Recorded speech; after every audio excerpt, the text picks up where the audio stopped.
Let's face it, there is no sexier job out there than a mailman. Yeah. Hey. That's why I'm always ordering stuff from the Postal Service. Waiting for him to show up at my door and I answer it in my negligee. Just, oh, hello, Mr. Postman. Is that for me, for little old me? I forgot there was going to be a package delivered today. Look at me just dressed like this. Ooh, I wonder what's in the box. Could it be another negligee? Would you like to come in and try some sweet tea while I try this one on? You cad, I bet you would. Well, come on in. And how are you a southern damsel when they show up? That's how you have to be. That's what the post people like. Oh, okay. Isn't that right, James? That's right. We do like the southern ones. James is a postal employee, and that's how James apparently met the girl that he went out with. The girl that's not calling him back now. So what's her name, James? Her name is Sharon. Sharon. Okay, I All bet right. she was attracted by your awesome calf muscles. You know, Postmen always have great calf muscles. A lot of walking. up and down stairs, too. Your email said that you met the girl that you want to call today while you were working. How'd that go down? Well, I just started a new route a couple months ago, and I think actually the very first day on my new route, I delivered to this house, just a routine delivery, and this beautiful woman answered. She's a redhead, which I like. Nice. Great smile, pretty eyes, and I was just speechless when I saw her. Isn't this against like some sort of rule though? Like you can't date people that you're delivering mail to, or you shouldn't know somebody's address before you ask him out or something. We'll call it maybe an unwritten rule. All right. So what'd you do when you were speechless when she came to the door? You just stand there with your clipboard and not say a word? That's creepy. What? Yeah, I think actually I just started pushing the package at her. Take it. Take package, hot woman. That's cute. Sounds like a though. smooth move. So yeah, actually, she offered me a glass of water that day. It was a very, very hot day. I had loosened up my tongue a little bit. We got to chat a little bit after that. Wait, so did she invite you in? No. She just brought it out to the door. Oh, okay. That might be a little too forward. Yeah, I was like, man, I've seen some movies that started like that, but I didn't know that was an actual thing. That's a big package you got there. So how did you go from that to asking her out on a date? Well, after that day, I'd still see her from time to time, every few days, deliver to her, and sometimes she'd come to the door and we'd chat again. You just get the wrong address, like all the time. Oh, this was for your neighbor. So sorry, I did it again. She's getting 8,000 pieces of mail. She'd get a little suspicious how that was. All right, so when did you finally ask her out? I've been interested in her for a while and always looking forward to delivering to her. It always made my day if I got to see her. So I finally said I just had to work up the courage to ask her out. And you guys are going to make fun of me. This is a little lame, I know. I wrote her a note, and I put it in a postal service envelope to deliver it to her. I put "for Sharon's eyes only" on it. And I went up to deliver it to her. And I said, hey, this is a very important message. I think you should open it right now. Oh my God, was your heart beating out of your chest? I was so nervous you wouldn't believe it. But she opened it, and it was just a note inside that said, hey, I think it'd be cool to go out and get some drinks or something, just get to know each other. And she read it. She kind of laughed a little. But I think she thought it was cute, and she said that she would go out with me. Oh, Awesome. so you just stood there in front of her while she opened the package. Yeah. Whoa. That's a risk. Dude, It's that a is- big It was risk. a risk. I had to know, though. All right. I couldn't wait to get the message back in the mail. Well, she obviously agreed because you guys went out. So what'd you do? I just let her know that I could swing back around after I finished my route in a couple hours, and she said that'd be okay. So I came back around and picked her up. We just went out to a bar, had a few drinks. It was nice. It was kind of the first time we had like a real kind of in-depth conversation. Still pretty casual, nothing too deep or anything, but just a real conversation like you would have rather than just a couple minutes on the stoop. Mm-hmm. Yeah. So she's gorgeous, you're incredibly attracted to her, and you really enjoy talking to her. Yeah, and she's got a really nice butt, too. Oh, okay. Don't forget about that part. Sorry, I All love right. that. Peace It out. does right. You know how the mailmen are. So why do you think Miss Nice Booty's not calling you back? I'm really not sure. I thought everything went well. After we went out, I walked her home. She gave me a little kiss on the cheek when we got back to her place, and then she went inside. So I've been texting her since then. I haven't heard anything from her. Even when I go by her house now, when I'm making my deliveries, the blinds are always shut. Ooh. she's not home or she's just not coming to the door. Yeah, she's hiding in her back bedroom as soon as she sees the Postal Service pull Yeah. up. I hope not. I hope not. But Is there anything that you can think of why she would just completely not want anything to do with you? no, unless she was just maybe a little freaked out by the thought of dating the mailman. I don't know. It seems kind of convenient. You see him every day, though. Yeah, right. Yeah. I'll be by every day. Yeah, new visits. Hello. Well, we'll play a song, come back, call her, and get your second date update, okay? All right. Thanks, guys. Yeah, man, hang on. Moving 92.5. Brooke and Jubal in the mornings. Second date update. Right in the middle of a second date update, and if you're just tuning in, James is on the phone. Today, he wants to call a girl named Sharon. He's a postal delivery worker, a mailman, and he actually asked out one of the people on his route, and that would be Sharon. In a really cute way. Yeah, he walked up to her with an envelope and said, "Here's a special delivery for you." She opened it up, and it was a letter asking her out. They went out for drinks right after that. He walked her back to the place, got a hug, and now he hasn't heard from her. Not only that, but she doesn't answer her door anymore, and her blinds are closed. So it's Sketchy. pretty apparent that she does not want to see him again. Before we start the second date update, James, and give her a call, I have kind of an off-topic question for you. Okay. Where do you get those sweet shorts? That is a good question. So random. Yeah, they are pretty rad. I can't say anything about that, man. You send I'm me a gonna pic- go blabbing Postal Service secrets. All right. 'Cause I was going to say if we could trade, man. I'll do the second date up for you if I can get a pair of those shorts. No, man, I can't do it. I can't do it. All right. Well, we'll do the second date update anyway. You ready to give Sharon a call? Yeah, let's call her. And your goal is to really go out with her again, right? Because you seem really smitten by this woman. I wouldn't be on the phone with you guys right now if I didn't really like her. I guess that's a good point. Yeah.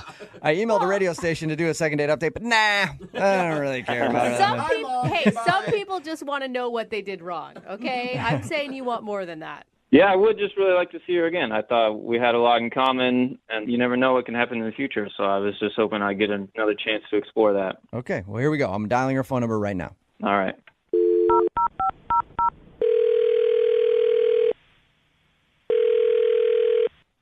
Hello, Can I speak to Sharon? this is Sharon. Hey, Sharon, how are you? This is Jubal from Brooke and Jubal in the morning. Oh, not interested, thank you. No, please don't. We're not Don't hang up. telemarketers. Don't hang up. This is not a telemarketing phone call. Okay, then what is it? This is Jubal from Brooke and Jubal in the morning. It's a radio show.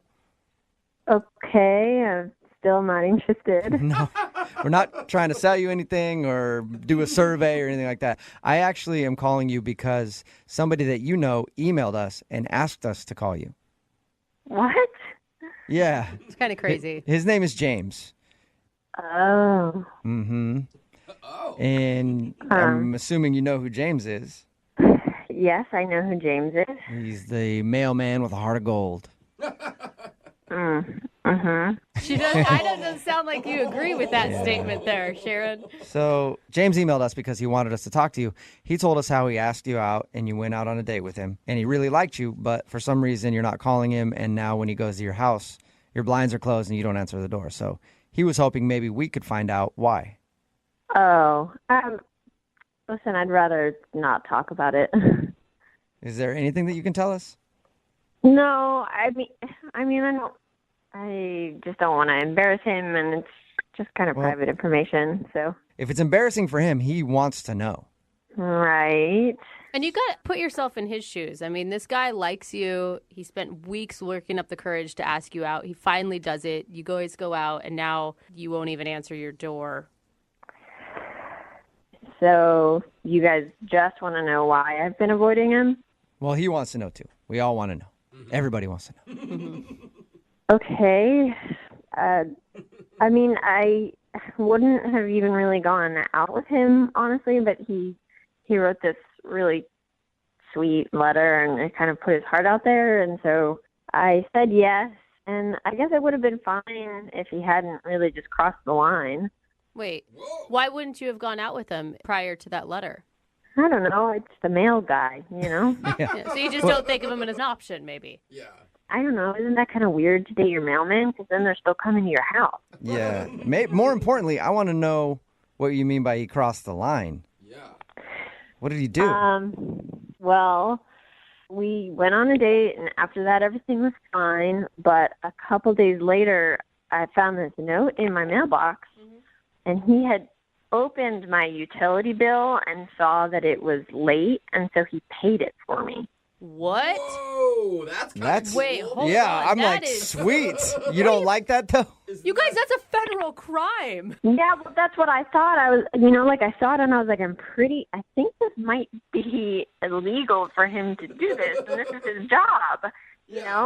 I can see how he thought that might be a sweet gesture, but like you said, it's illegal for him to open my mail. Well, and how did you, I mean, did he leave a note in there? Is how you realize he paid for it? Yeah, he was basically like, hey, Sharon, saw that your bill was late and I paid it for you, so here's the bill, don't pay it. That's Man, I wish this guy was weird. my mailman. Kinda Just pay all my late payments. That'd be great. It's not baller at all. It's intrusive and creepy. What other mail is he reading? That's my problem, I think. Exactly. I'm not reading any other mail. Hold on. That's the only thing that I looked at. Oh. Wait, what's going on? Sharon, that's James. He's on the other line and wants to talk to you. Oh, my God, are you kidding me, James? Now listen, I think it's a little unfair what you're saying. I really just was trying to do a nice thing for you. I saw that your bill was late. I thought I would help you out. I wasn't trying to freak you out or, get too involved with your life or anything. I just thought that was something I could do to help you, and now I feel like I'm being punished for it now. Yeah. Okay, but that's creepy. Don't you see how that's creepy? If you say that it is, at the time I didn't think of it that way. It says right on the outside of the bill, payment past due. I wasn't, rifling through the mail or anything. It was really just this one bill that I saw, and I thought that it would just be a nice thing I could do to help you out. I wasn't trying to go through your mail or anything. But you don't know what my financial situation is. Maybe I just forgot to pay it, it's all very intrusive. Well, regardless of, whether or not you could pay it yourself, I just paid it for you. I thought that's a nice thing to do. You never thanked me for that or anything. No, thank you, nothing, man. James, why didn't you tell us about this when we first talked to you? I would have been able to tell you right there. That's probably why she's not calling you back. Yeah. I just didn't, it wasn't part of the date, so I didn't think I needed to mention it. Yeah, that's a pretty big thing to leave out. I don't know. How much was the bill? $172. That's nice. I thought it was Damn. like $50. Even if he took you out to dinner on a date, he's probably not dropping $172. Dude, I don't want any man up in my financial business, period, let alone some guy that I just went to drinks with once. I agree. Hey, I thought you guys were supposed to be helping me out here. Yeah, I'm Brooke. sorry, you creeped me out, man. I'm not paying your bill, only Sharon's.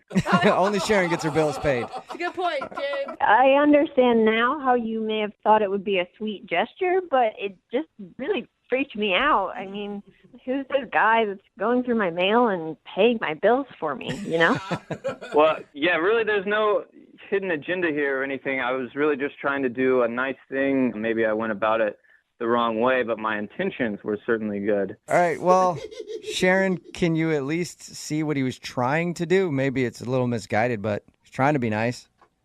I guess so. It's weird.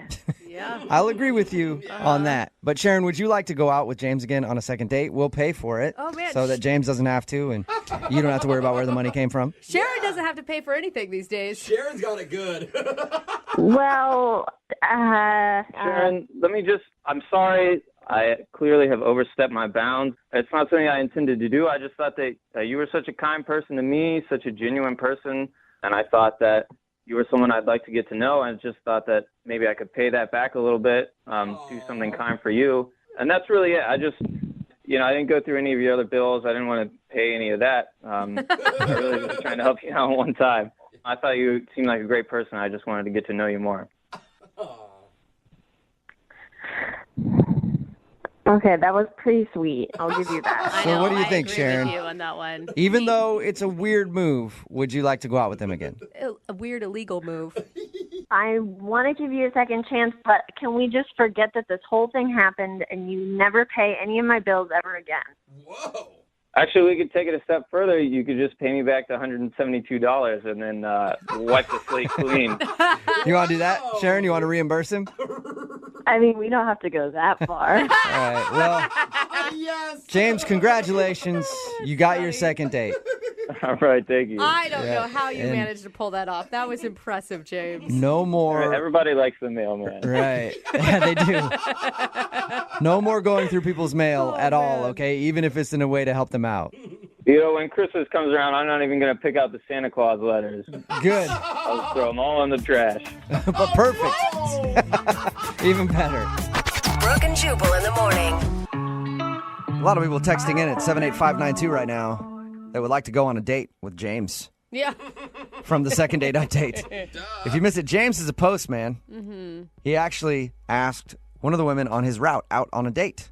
Her name was Sharon. They went out. She wasn't calling him back. As a matter of fact, every time he'd show up at her house, like her blinds were drawn, she wasn't answering the door, wasn't talking to him anymore. So he knew he had done something wrong. When we got her on the phone, we found out the reason that she didn't want to see him again or talk to him again was because he actually opened up a piece of her mail. It was a bill, I guess, that was overdue, and he paid the bill for her and left her a note like, hey, I took care of this for you, saw it was late. And that creeped her out. One, because it's a crime to do that, and he was going through her mail, but his intentions were good. He just wanted to help her pay a bill that was late that she might not have known about. And apparently I'm the only one that thinks that that is crossing a line. I think it's really Everyone nice. is texting in that they want to date this guy. Yeah, if that somebody is would just too pay my much bills for for me me. on time, I'd appreciate that. I don't Hold care on, who if it you was are. Any other piece of mail, though, that is super creepy. All right, I'm just saying. Yeah, but if Bills it's like count. personal it's like your stuff. It is your personal stuff. It's your right? financial. Yeah, but it's a bill she didn't pay. He was helping her out a lot. Credit is very important, and he was just looking out for her credit score. Credit is very He important. actually was able to score another date with her, though. Yeah, She, good. at the end of the conversation, thought what he did was actually kind of sweet. A little misguided, but kind of sweet. So she agreed to go out with him one more time. Remember, if you want to do a second date update, all you have to do is email the show, and we will call the person who didn't call you back. Moving 92.5. Brooke and Jubal in the mornings. Second date update. The girl that's on the line to do a second date update today met the guy that she went out with at a very dirty place. That's right. Bacteria infested, blood everywhere. That's not Creepy normal. old men who just can't wait to get in your mouth. This is I'm talking about the dentist's office. Oh, That's makes sense. They are all creepy there. Yes, they are. That's where Andrea met the guy that she wants us to call today. Apparently, she works at a dentist's office, and that's where she met him. How you doing, Andrea? I'm pretty good. Did you ever think of your office like I just spoke about it? You know, it doesn't exactly make people want to go to the dentist's office. No, it is very. Hygiene is very important. So Your email said that you met this guy at work, and you work at a dentist's office. How'd you meet him? I work as a receptionist, and he was a new patient. He came in, and when he was like checking in, we were just flirting with each other. We seemed to have an instant connection. Whoa, wait, hold on. Are you allowed to hit on patients as the receptionist? I mean, he was hitting on me. I was just receiving it. You know? You were an innocent party in this, I see. Sure, absolutely. And he was cute and stuff, so I flirted back with him. And when he filled out his form and put his phone number down, you saved it and then called him later. No, that's illegal, actually. So okay. what I did was he went in and he had his appointment, and then when he came out, you know, usually we want to schedule you for your next appointment. And when I was scheduling him for his follow-up appointment, he gave me his phone number, and he said we should go out. Oh, that's cool. So where'd you guys go? Well, we ended up going out to dinner, and I got really dressed up. I thought I was looking really cute. And he took me to this restaurant. It was in a building that had a very, very nice view. It was a really nice restaurant. I'd never been there before. Did you guys meet there, or did he pick you up? He picked me up, and so, you know, I thought we had a lovely time at dinner, and he has beautiful eyes, and he is just a smoking build. I mean, the guy works out and stuff. I'm hoping during dinner you reminded him the whole time about his dental hygiene. Like, make sure you floss before and after this meal. She's a receptionist there. Doesn't matter. Okay. Well, he has a dynamite smile, too. I thought that we had great conversation during the date, and we talked about, you know, going to concerts and stuff. We both really love movies. There was one awkward moment while we were talking about movies. So, I mean, I don't know if that was a deal breaker, but Did you bring up a movie that he liked and you didn't like, and then he got super angry at you? well, no, he was talking about he's a real big fan of this guy's movies, and I had never heard of him. He's like, God. Are you trying to remember right now even who it was? Martin, it's Martin Scorsese? Martin Scorsese. He's a big director. He's like one of the biggest guys in movies ever. Ever. Don't know anything. Okay. Hey, I don't blame you. Never heard of the guy. Okay, I don't blame you for not knowing who he is. He's like Steven Spielberg. Yeah, he's a really huge name in movies, but did your date seem put off by that you didn't know who Martin Scorsese was? I wouldn't think that'd be a huge deal. Well, it made me feel just kind of ditzy and stupid and like kind of insecure that I didn't know who this guy was. Yeah. So, I don't know. Maybe that's it. You didn't pretend like you knew him, though. Like, you were honest. Well, he kept trying to tell me his name, and I kept on trying to give it back to him, like pronouncing it over, and I don't know why. It's a tongue twister for me. It is Try hard and to say it for us right now. Scorsese? It's Scorsese, Martin Scorsese. Scorsese? No, not Stacy. Scorsese. I'm not hearing it. I guess correctly or something. Is there a T in it? No, there's no T. There's some names that people have trouble with no matter what. Obviously, you have trouble saying Martin Scorsese. I guess so. I could see how if you're going to claim to be a real movie lover and you not know these things, that it could maybe make you come off as a liar. I know who Julia Roberts is. Okay, there we go. You just like different kinds of movies. So how did everything end with this guy? We concluded the date. I mean, after dinner, we actually walked around for a little while and seemed to be okay. But the date ended with just a hug, and I haven't gotten a call back from him. Would you have kissed him if you went in for the kiss? Sure. So were you disappointed that it was a hug? Of course I'm disappointed. I told you he had a hot butt. All right. And how long has it been since your date? 2 weeks. 2 weeks. All right. Well, we'll play a song, come back, call him, and get your second date update, okay? Okay. All right. Hang on. Moving 92.5. Brooke and Jubal in the mornings. Second date update. For those of you who don't know what this song is, it was a song made famous by the movie Goodfellas. A very huge movie directed by one Martin Skorbensky. Or Martin Shorshinsky. You were really Or good Martin at song. Skormy some sashimi sushi. Yeah, I don't like know that one. exactly how to say his name, but he's a very, very famous man in Hollywood. And he's the reason that Andrea, the girl who's on the phone for a second date update, thinks that she's not getting a call back today. She was out on a date with a guy named Austin. They were having fun. They brought up movies. He brought up that he's a big Martin Scorsese fan. She had never heard of Martin Scorsese and still can't figure out how to get her to pronounce his name correctly. But she thinks that he's not calling her back because he might have thought that she was kind of ditzy or whatever. Yeah. Andrea, are you ready to go?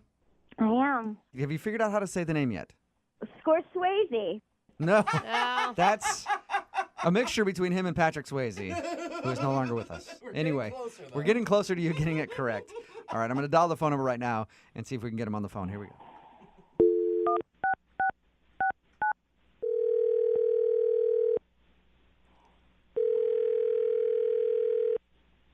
Hello? Hi, is Austin there? Yeah, this is Austin. Hey, Austin, what's up? This is Jubal from Brooke and Jubal in the Morning. I'm sorry, who's this? Jubal from Brooke and Jubal in the Morning. It's a radio show.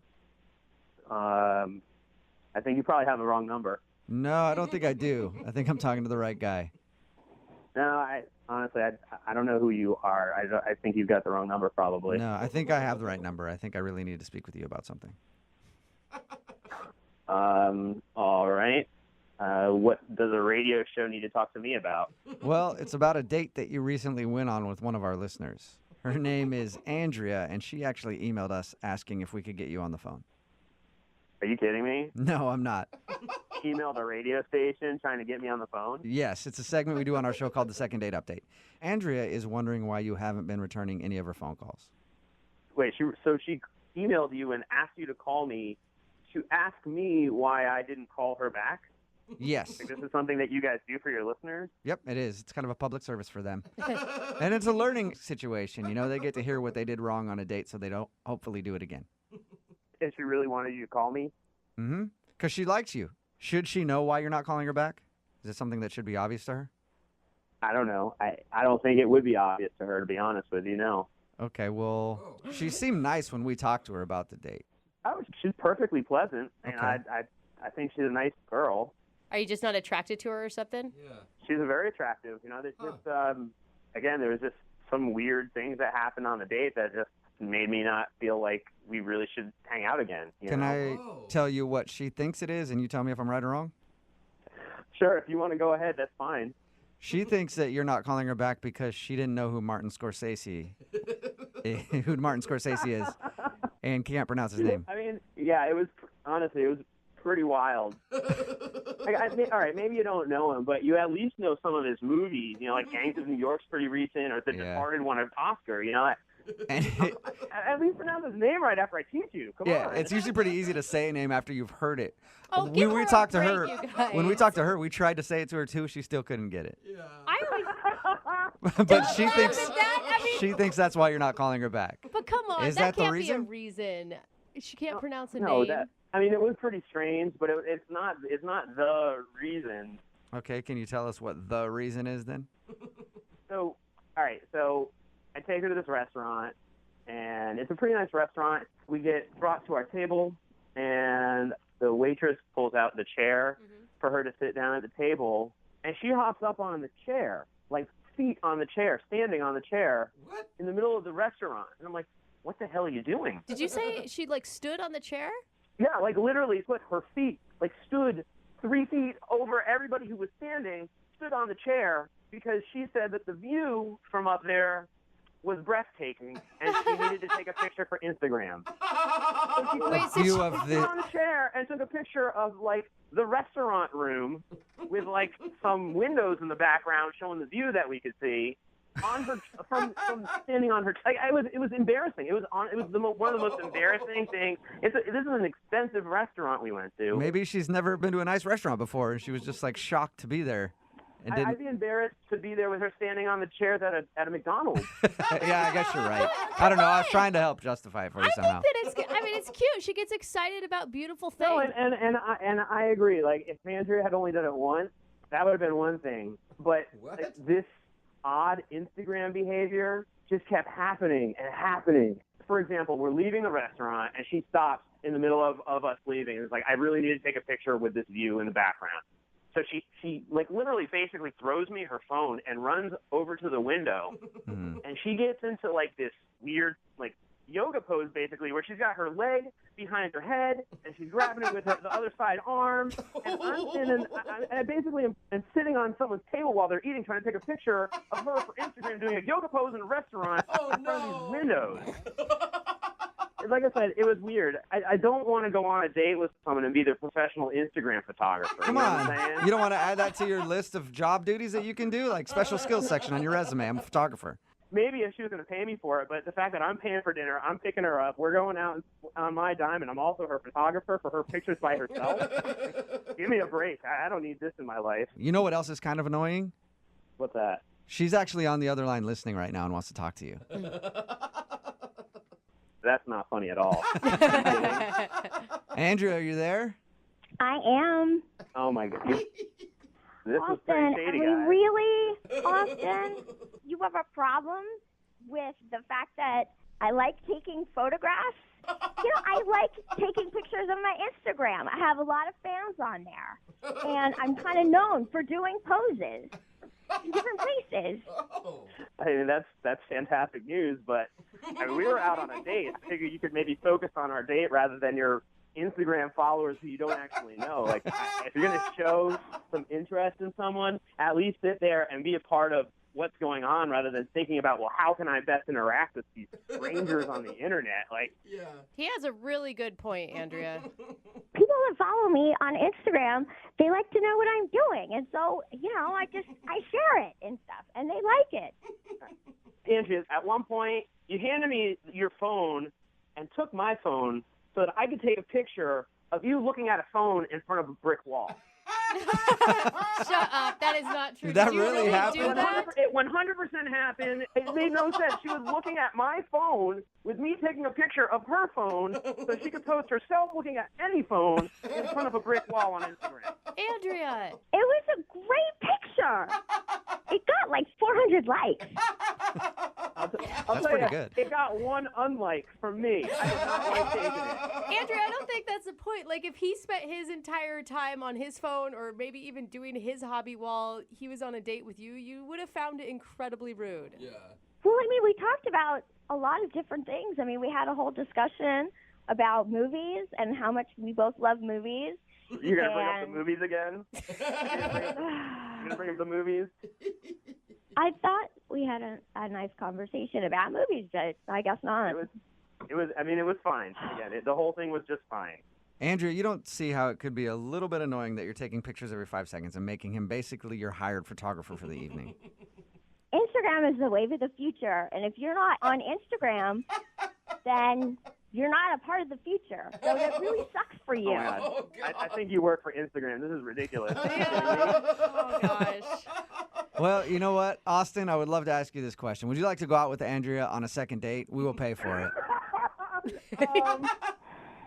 Andrea, again, you're super sweet, and there's another Instagrammer out there for you. But that dude is not me. Whatever. I get hit up by so many guys on my Instagram. I don't even need to go out on a date with you. Oh, sweetheart. All right. No, it doesn't sound like you do. No, I guess not. Andrea, thank you. I'm sorry it wasn't a successful second date update. Thanks, guys. Yeah. Before we let you go, though, do you need to take a picture of yourself on the phone doing a second date update? You know, I never thought of that. I should totally do that. No, you should not do that. Oh, sweetheart. Oh, my goodness. Brooke and Jubal in the morning. Chase is on the phone with us. He wants to do a second date update on a girl that he met named Stacy. In his email, it says that he just moved up here from L.A. and has started trying to date and meet people. Chase, how are you?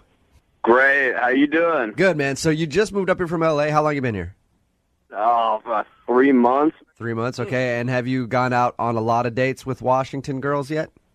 Well, I'll be honest with you. After living in L.A. for that long, the pickings are pretty slim up here. Come on, you guys. Chase, Don't that's rag funny. on That's funny Washington because girls. that was going to be my question. He was going to be like, how disappointed were you when you got here? Because I moved up here from L.A. like 10 years ago, and let me tell you, man, it is not the same. Hey, you guys be nice. We may be a little bit more pale and not so up on fashion, but we're nice and we like hiking and True, Brooke. and pumpkin spice lattes, and we look damn good in flannel. So Yeah. back up. And they I don't. can see that. Yeah, I can see that. All right, well, first of all, obviously, you liked the girl that you want us to call today. Tell us a little bit about her. How did you meet her?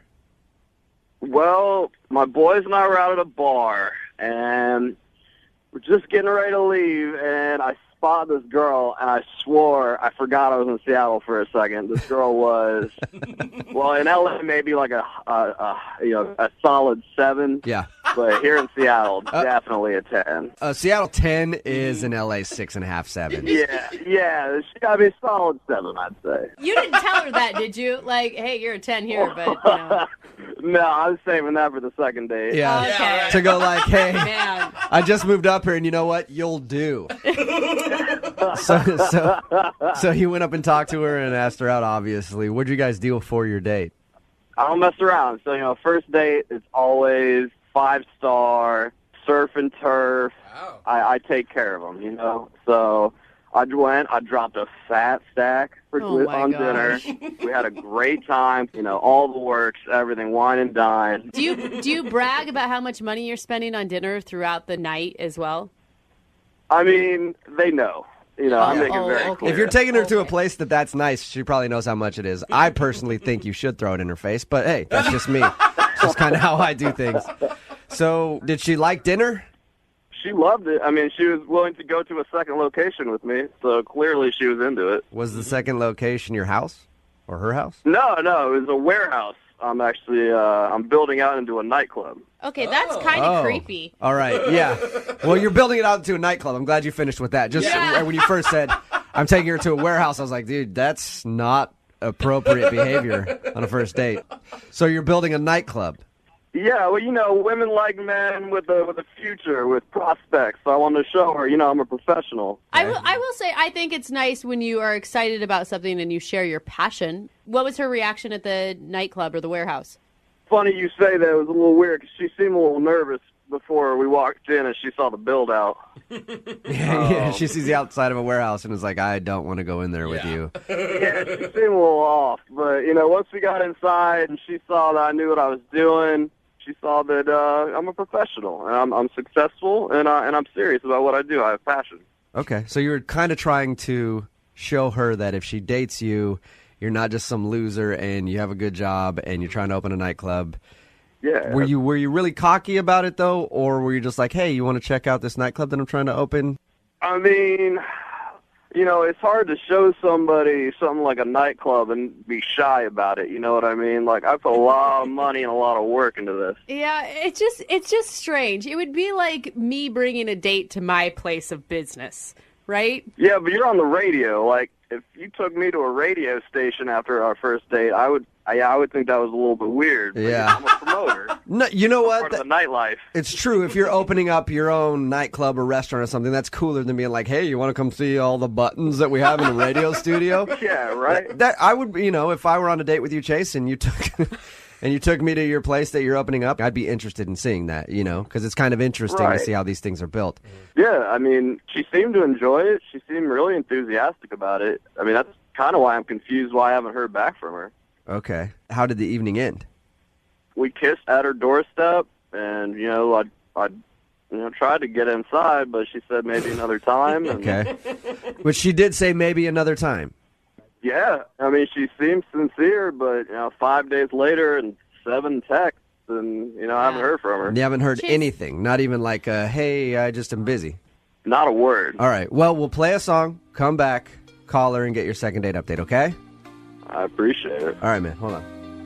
Moving 92.5. Brooke and Jubal in the mornings. Second date update. Chase is on the phone with us. He wanted to do a second date update on a girl that he met named Stacy. If you missed the first part of the second date update, Chase just moved up here from L.A. He's been here about 3 months. Stacy, the first girl that you've gone on a date with since you've been here? Yeah, first one. First one. All right. They met, went out for dinner. He says that he dropped a lot of cash on dinner, took her to a very nice place, and then gave her a tour of a nightclub that he's planning on opening. And she seemed to like everything, even said that they could go out again, but now he hasn't heard a word from her. I never asked you, do you have any idea why she wouldn't want to call you back? Absolutely not. I mean, she even said, next time. Okay. Yeah, and you kissed her at the end of the night. You're a very confident man. How aggressive was the kiss? I mean, it felt mutual. It was just a normal end-of-the-night kiss. All right. Well, I'm interested to see what she says. We're going to call her right now, see if we can get her on the phone and get your second date update. You ready? All right. All right, man.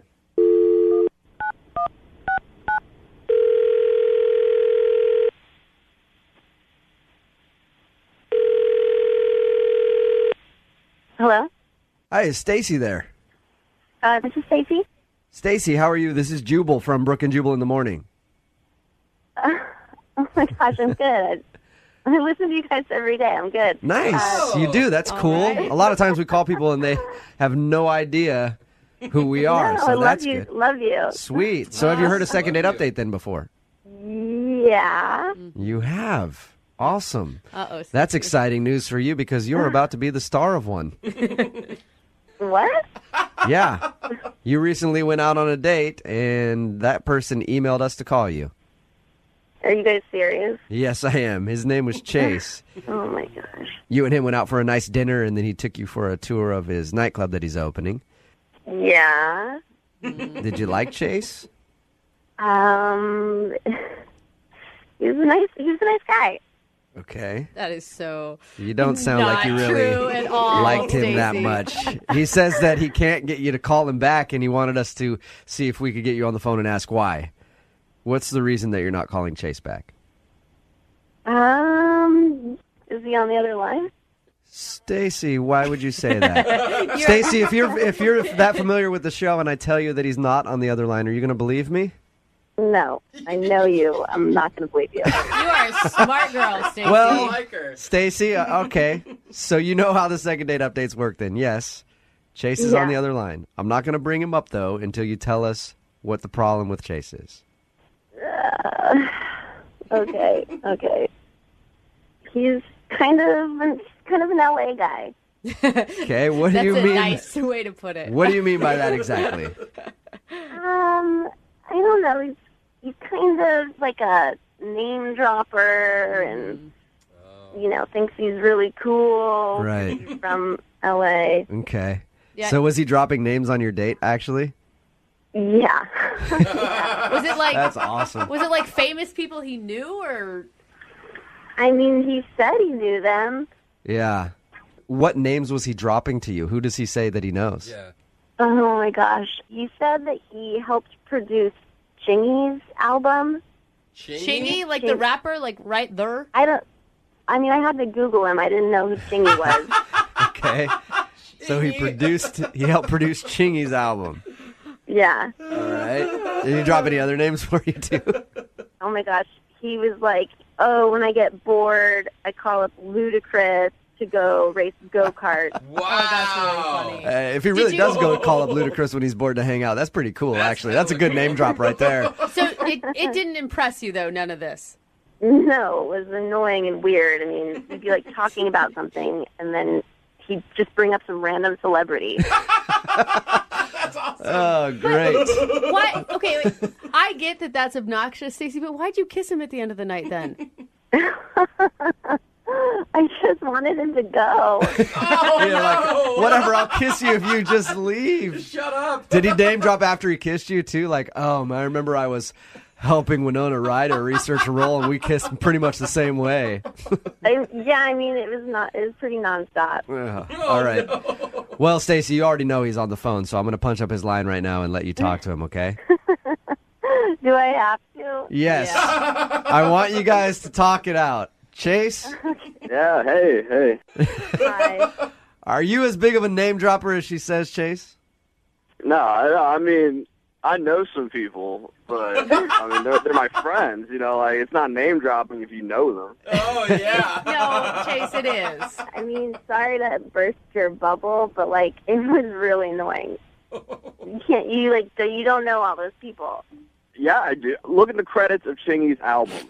Not the last one, the one before. He's had more than one? I didn't even know Chingy had two albums. Yeah. Me neither. Chase. Well, it was, it wasn't as big one, but I do know these people. I mean, I'm just talking about my friends. You were talking about your friends. Okay. Yeah, they're like normal friends that I see all the time. Well, I know I go-kart with Ludacris all the time, so that's a normal friend to me. I mean, Chase, I might have been into you on the date if you hadn't been name-dropping the whole time. Mm-hmm. I don't know. I guess in L.A., what's cool is just a little different than what's cool here. No, Chase. I grew up in L.A., and even the people that are actually from L.A. don't like name droppers. But it's my friends, though. Yeah, that's fine, but just say my friend. You know what I mean? You don't have to say my friend Ludacris. Yeah. You know? Ever heard you of can just him? be like, hey, yeah, I like to hang out with my buddy in go-kart sometime. And then later on, when she finds out your friend is Ludacris, she'll be like, oh, that's cool. He knows a celebrity. He didn't feel the need to throw it in my face. Yeah. You see what I mean? I mean, if I said Ludacris, it's because that's his name. All right. Okay, so you don't feel like you're name dropping, but Stacey obviously felt like you were just trying to be cool the whole time. I mean, I am cool. Okay. We can tell. You're not cool. Like, you saying you're cool is the opposite of what being cool is. It's a very good point, Well, Stacey. Stacey, would you like to go out on a second date with Chase? We'll pay for it. Yeah, I'm going to say no because he's probably going to be busy that night playing poker with, like, Vin Diesel or somebody. That's pretty good, Stacey. I do know Vin Diesel, and he doesn't play poker. Come on, Chase. Give it up. Jesus. Let it go. Oh, man, that's Brooke and ridiculous. Jubal in the morning. Because you know I'm on. Brooke and Jubal's second date update. Today, a listener named Justin is on the phone for a second date update, and his email said that he's shocked he's not getting a call back because apparently it doesn't happen very often for Justin. So, Justin, what's up, man? How are you? Hey, how you guys doing? Not too bad. So your email said that, well, what's the girl's name who isn't calling you back, by the way? Erica. Erica, all right. So you said that Erica isn't calling you back, and you're shocked by that. You don't get a lot of people blowing you off. Is that it? Yeah, pretty much. What are you, like a model? Well, I mean, I'm a bartender, a former male model. Oh, God. Okay. You are just like a Yeah. huge red flag is what you are, sir. But, Like, I don't even know you, and I wouldn't date you. Yeah, but also if you're a bartender, former male model, I believe you. You don't have a lot of people not call you back. So what do you think happened? You know what's funny? I've guaranteed you try to call me for a second date update, but I just probably never picked up. Oh, you think that she's trying to get a hold of you, too? No, not this one, but I'm sure there's been other girls that have been trying to get a hold of me through you guys. Oh, all right. Okay, Well, maybe, man. So you date a lot, obviously. You know, I've ghosted a lot of women in my life. Okay, that is not that is not something to brag about, okay? No, I'm not bragging. I'm just telling you guys, it's not easy having a relationship. Everywhere I go, I just get a lot of attention. And, you know, until I met this girl, Erica, we just connected. Where'd you guys meet? Actually, I just met her up in Tinder. Okay. I didn't realize how cool she was until we started talking. She had a brain. That's good. That's good. I think most people do have brains, Yeah. but some don't use them very well. I will agree with you on that. So you liked her because she had a brain. Yeah, there was just something about her when I met her. You know, there's like, you know, there's more to a physical body. There's more. Why is that so creepy when you say it? But yeah, I So get there's it. more to this girl, Erica, than just a physical body. Yeah. And I'm assuming most of the people you date, it's only a physical body thing? You know, yes, you're absolutely right. Trying to say something else, like, nah, you're right. Okay. So she's rare for the kind of girls that you date. Normally, the girls that you date, you guys just hook up, but you actually liked her and want to see her again. Yeah, she makes me want to be a better person. Look, I'm not interested in anyone else. You know, I would really love to see this girl again and try to connect with her some more. Okay, I feel like we're witnessing your personal growth right now, and I just in the few minutes I've known you, I'm already proud. Aww. Oh, thank you. Well, tell us about your date with Erica. How did it go? It was kind of embarrassing from the moment that I picked her up. What? As soon as I picked her up and she got in my car, my modeling portfolio just slipped under the seat, and she picked it up, looked at it, and we started talking about that stuff. Okay, my so God. you did you come on, man. You That was be real. You planted your Headshots. old modeling portfolio in the car so she would see it and know that you used to model. It was not like that, but it was embarrassing. That's so embarrassing. I hate when people Yeah. see my old modeling I photos. know. It's like, oh my. Oh, no. How could I ever come back That from one was this? from GQ. I was back when I only had a 6-pack. Now I have an 8-pack. Oh, wanna God, see? humiliating. Were you able to recover? Yeah. I mean, it was. I think I made a good impression. Okay. Oh my So God. that was awkward for you when that happened, but did you recover from that? And what did you actually do for a date? Well, we went out to dinner. Mm-hmm. We didn't really have a reservation for anywhere specific, but then she started suggesting places, and there's places that she mentioned that I just couldn't go. I had to say no. Why? Why? Well, I was trying to avoid a cat fight. If you guys get my drift. Oh, all right. So you've hooked I up don't. with other people there, and you didn't want to walk in there and have them get upset that you were on a date with Hostesses, other bartenders, servers. hostesses, Yeah. servers. Oh, no. So you're kind of an infamous bartender in the industry. People know me. Yeah. People know. Now, did you give her that reason, or did you just say, I don't like the food there? Yeah, I was just like, you know what, the waiting time, the food, anything that just came to my mind. Okay. So Okay. did you find a place that actually worked? Like go a few cities over, maybe take a plane a few Yeah. 1,000 miles away around somebody that you didn't sleep with? No. Eventually we found a place where I honestly didn't know anyone. Okay. So we sat down, we were having a conversation, we started ordering, and then the waitress that was taking care of us, man, she just started giving me the eye. Oh, gosh. Are you sure? I feel like any woman makes eye contact with you and you immediately think that. No, totally, guys. She literally just started giving me the eye. She was looking at me up and down like I was a piece of meat, and I wasn't even doing anything. It was effortless. Okay. Guys, a year ago, I would have been all up in there, Mhm. you know. But now, I'm digging this chick, and I don't know, she hasn't returned my text. And I thought we had an amazing night. After I dropped her off, I gave her a kiss. And then I went home. I totally could have gone in, but I didn't want to take that approach. You totally could have gone in. I'm way sure it to sounds like it. practice some restraint there. Yeah. And why do you think she's not calling you back then? Maybe I played it too cool. I waited 2 days to call her back. Oh, I do hate that. Yeah. I feel like that's such an old school rule. Okay, well, play a song and then come back and call her and find out what it is with your second date update, all right? Okay. Okay, hang on. Moving 92.5. Brooke and Jubal in the mornings. Second date update. Right in the middle of a second date update, and if you're just joining us, Justin is on the phone, and Justin met a girl named Erica, and he really liked her because unlike most women that Justin knows, she had a brain. Weird. That's literally what Yeah, he she said. actually had a brain, and that's what he liked about her because Justin, I guess, has never had a problem with the ladies. He's a bartender, former male model, says he's hooked up with a lot of people, but it's always just been about body relationships, I think was the term that he used. But anyway, he wants more than just a body relationship with Erica, and she's not calling him back. We're going to see if we can get her on the phone and find out why. All right, Justin, you ready? Let's do it. I don't know how to say this softly, but your confidence kind of goes into just the incredible amounts of ego at times. Do you feel like that happened on your date? I was trying really hard not to be super confident, too cocky. Yeah. Okay. Maybe that's it. Maybe she doesn't want a humble guy because you sound super humble, too. That's it. That's All right. what most girls say. Yeah, I'm going to dial her phone number right now, okay? Okay. All right, here we go.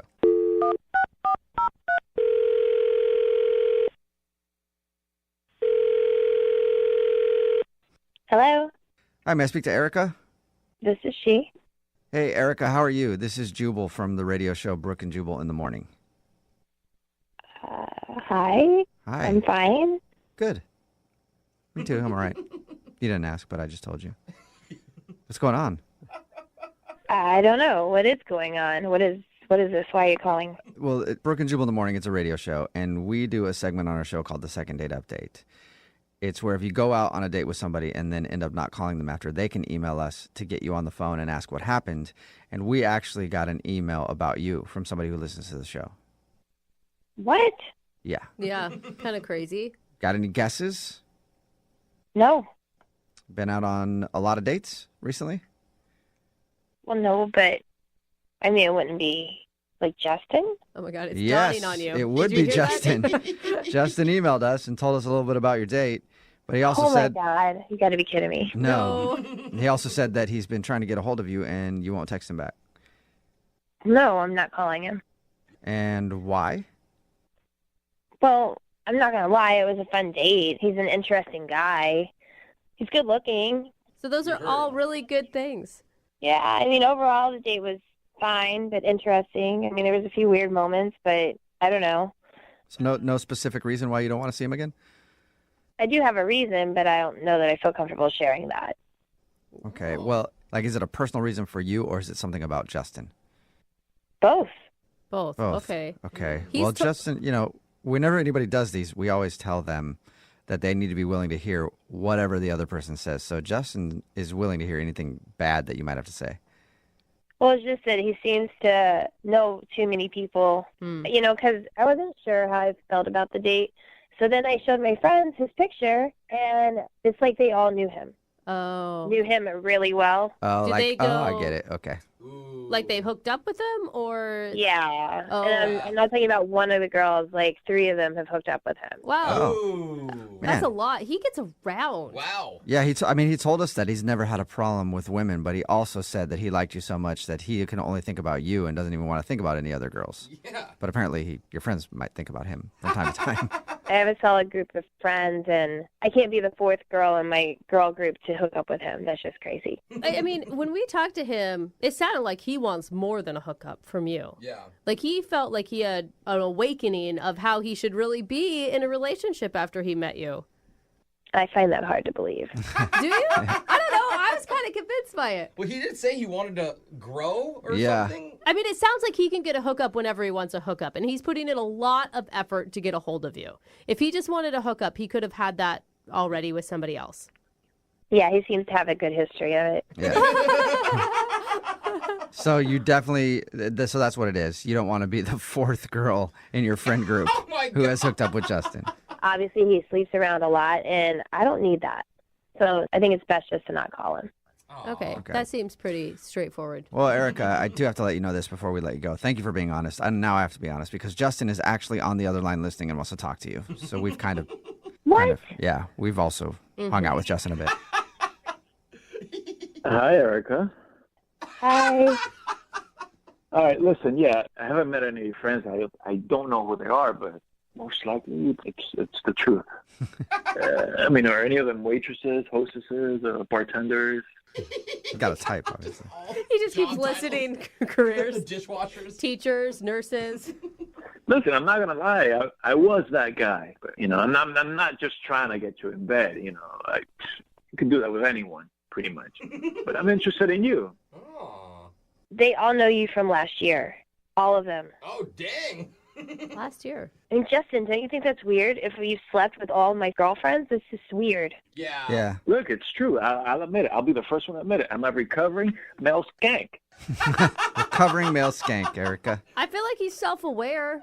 That doesn't help your mission here. I mean... Look, I'll be the first one to admit it. I hooked up with a lot of girls, probably in every state, maybe 49 out of 50.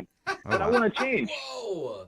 I'm acknowledging the kind of person that I've been. I would love to change because of you. Oh. We had one date, and now you suddenly want to change because we've had one date? I hardly believe that. Wow. No, Eric, I'm being honest with you. Look, that night I almost had a booty call. I almost made that phone call, but I didn't. I just can't stop thinking about it. You're so not helping yourself here. But Erica, think about it if the tables were turned. Like, what if some guy didn't want to go out with you because of a couple of dudes or more that you slept with? Like, you would be really upset about that because you're also more than just who you've hooked up with in the past. Yeah, but I'd still see that it would be awkward that his friends have seen me naked. Yeah. Or it's easier to bond. I mean, you could look at it two ways. I have to ask a question. Justin, do you think you like her because she's the only girl that doesn't call you back? Nah, man. This girl, she has a brain. You're very smart. You're funny.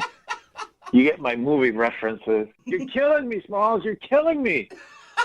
Sandlot. Yeah, see? That was really dorky. Look, Justin, it's nice that you say all these things and you feel this way about me, but it just doesn't change that you've been with my friends like that. I mean, if we were to go out, we couldn't have sex for like 6 months because I'd have to know that you really, really fell in love with me. Whoa. Wow. What do you think about that? Jeez. Holy shit. 6 months? Are you serious? Are you serious? Yeah, I mean, like, no booty calls, no nothing. 6 months of just holding my hand and a kiss goodnight. You need a freaking cleanse. Oh. Wow. 6 months. All right, well. That is strict. Not for anybody. Erica, would you like to go? Maybe I shouldn't even ask Erica at this point now. Erica, would you like to go on a second date with Justin? We will pay for it if he agrees to not having any sex for 6 months. Okay, Justin, it's your turn. Oh, she said yes. All right, Justin. Into it. Now I feel like she's just testing you. Time to put you to the test, find out how woke you really are now. You know what kind of person I am? You know what would do that to me?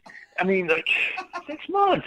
She said 6 months. Yes, she did. 6 months. I know that probably hasn't happened to you since you were teens, but that's half a year. That's half a year. You're not going to explode. Yeah. You're not going to explode. You'll be good at fine. math. I mean, you will at some point, but not the way Justin, you think. I can't think of any other way to prove to my friends that it's okay we date because you'd have to prove, that you really care about me. Just imagine after 6 months how amazing that's going to be. Ooh. 6 months. Okay. Yes. We've been over that, Justin. We've been over that a bunch now. 6 months. Can you wait 6 months? You'll get your second date if you can abstain for 6 months. I mean, I'm just throwing this back at you. I mean, can we negotiate like 6 dates? 6 dates. Nope, we're talking 6 months. I mean, you just said that you want to change and that you've never met anyone like me and that you made it sound like you'd do anything. Is there any chance that I can get back to you on this? All right. Yeah. Really? No, Can I process this? All right. Erica, you blew Justin's mind. Yeah. All right. Well, yeah, Justin, use some time to think about it and then update us on if you guys actually go on a second date. All right. Gosh. Gotcha. 6 months. Jesus. Yes, 6 months. We know. 6 months. Brooke and Jubal in the morning. Today's second date update is brought to you by the bare minimum. What? If more dudes would learn to do just the bare minimum, their dates would go a lot better. You think so? Yes, I do. Wow. And proof of that is Steven, who's on the phone right now. He learned that lesson the hard way. What's up, Steven? How are you guys? Good. You're kicking yourself for not doing the bare minimum, aren't you? Well, yeah, hindsight's 20/20, but I guess so, yeah. Stop preaching that. Women actually like it when guys put in a little effort. That's what I thought, too, until I went out with Erin. Oh, Okay. So that's her name, Erin? Yeah, I met Erin online and learned that lesson quick. Okay. What did you do for her that backfired so badly? Well, I know I'm not the greatest dater. Like, that's just, I'm not very good at it. Okay. But, I wanted to be a little extra creative, so I picked up Erin at her house, and, she looked beautiful. I thought she was great, and I told her that I had a surprise for her. Okay. Oh, I don't know. See, that's the thing. You want something special, but when you say surprise and internet date together, it usually is going to send up some red flags for women. Yeah, I kind of thought that maybe, but, I thought it'd be fun, just something different instead of just the same old date, just nothing really fun. So I went to the store right before the date on the way there, and I thought it'd be funny if I just picked up, 4 random things and then said, let's just try to incorporate these 4 things, these random things, into our date somehow. Like cute. you got a deck of cards and a keg cup, and you're just like, let's see how we can get it all work into a date? Yeah, kind of, but I did get a few other different things. So what were the things you got? Because I'm on your side right now. Well, I got a pair of sandals, and then I picked up a big red mug, Clorox bleach, and then I got a toy car. That was the 4th thing I got. How are you going to work those into a date? That was going to be the fun part, Oh, Yeah. all right. Bleach would have scared me right away. Exactly. I thought he was going to follow it up with duct tape and a shovel are the other 2 things I bought. Thinking about it now, I guess the bleach is kind of weird, huh? Yeah, really weird. Yeah, I thought it was fun. I was like, well, if these things are so different from each other, how are they all going to be able to incorporate? I thought it'd be a fun idea. And what was her reaction to all these things? Well, as soon as she saw that, she said no. No. Right away. She's like, no, I don't want to do that. And she's very clear. She's like, that doesn't sound like something I want to do. So I was like, oh, what do you want to do? I kind of froze up. I had nothing in my mind that would work as a backup plan. So let me get this straight. You could make a date work with bleach, a red mug, sandals, and I can't remember what the other thing was. And you can't make a date work with just hey, let's go somewhere. Yeah, I mean, I don't know. Yeah, I guess not. I just panicked. I had this kind of idea in my mind that this was going to be this adventure date, but it wasn't, and it wasn't going to be that way. What do you guys actually do? She just said, let's just go to a bar and drink and we'll talk. Wow. And that's what I mean, the bare minimum, Yeah. Steven. Yeah, well, I wish I would have went that route anyways, but I didn't. Were you able to recover from the bottle of bleach?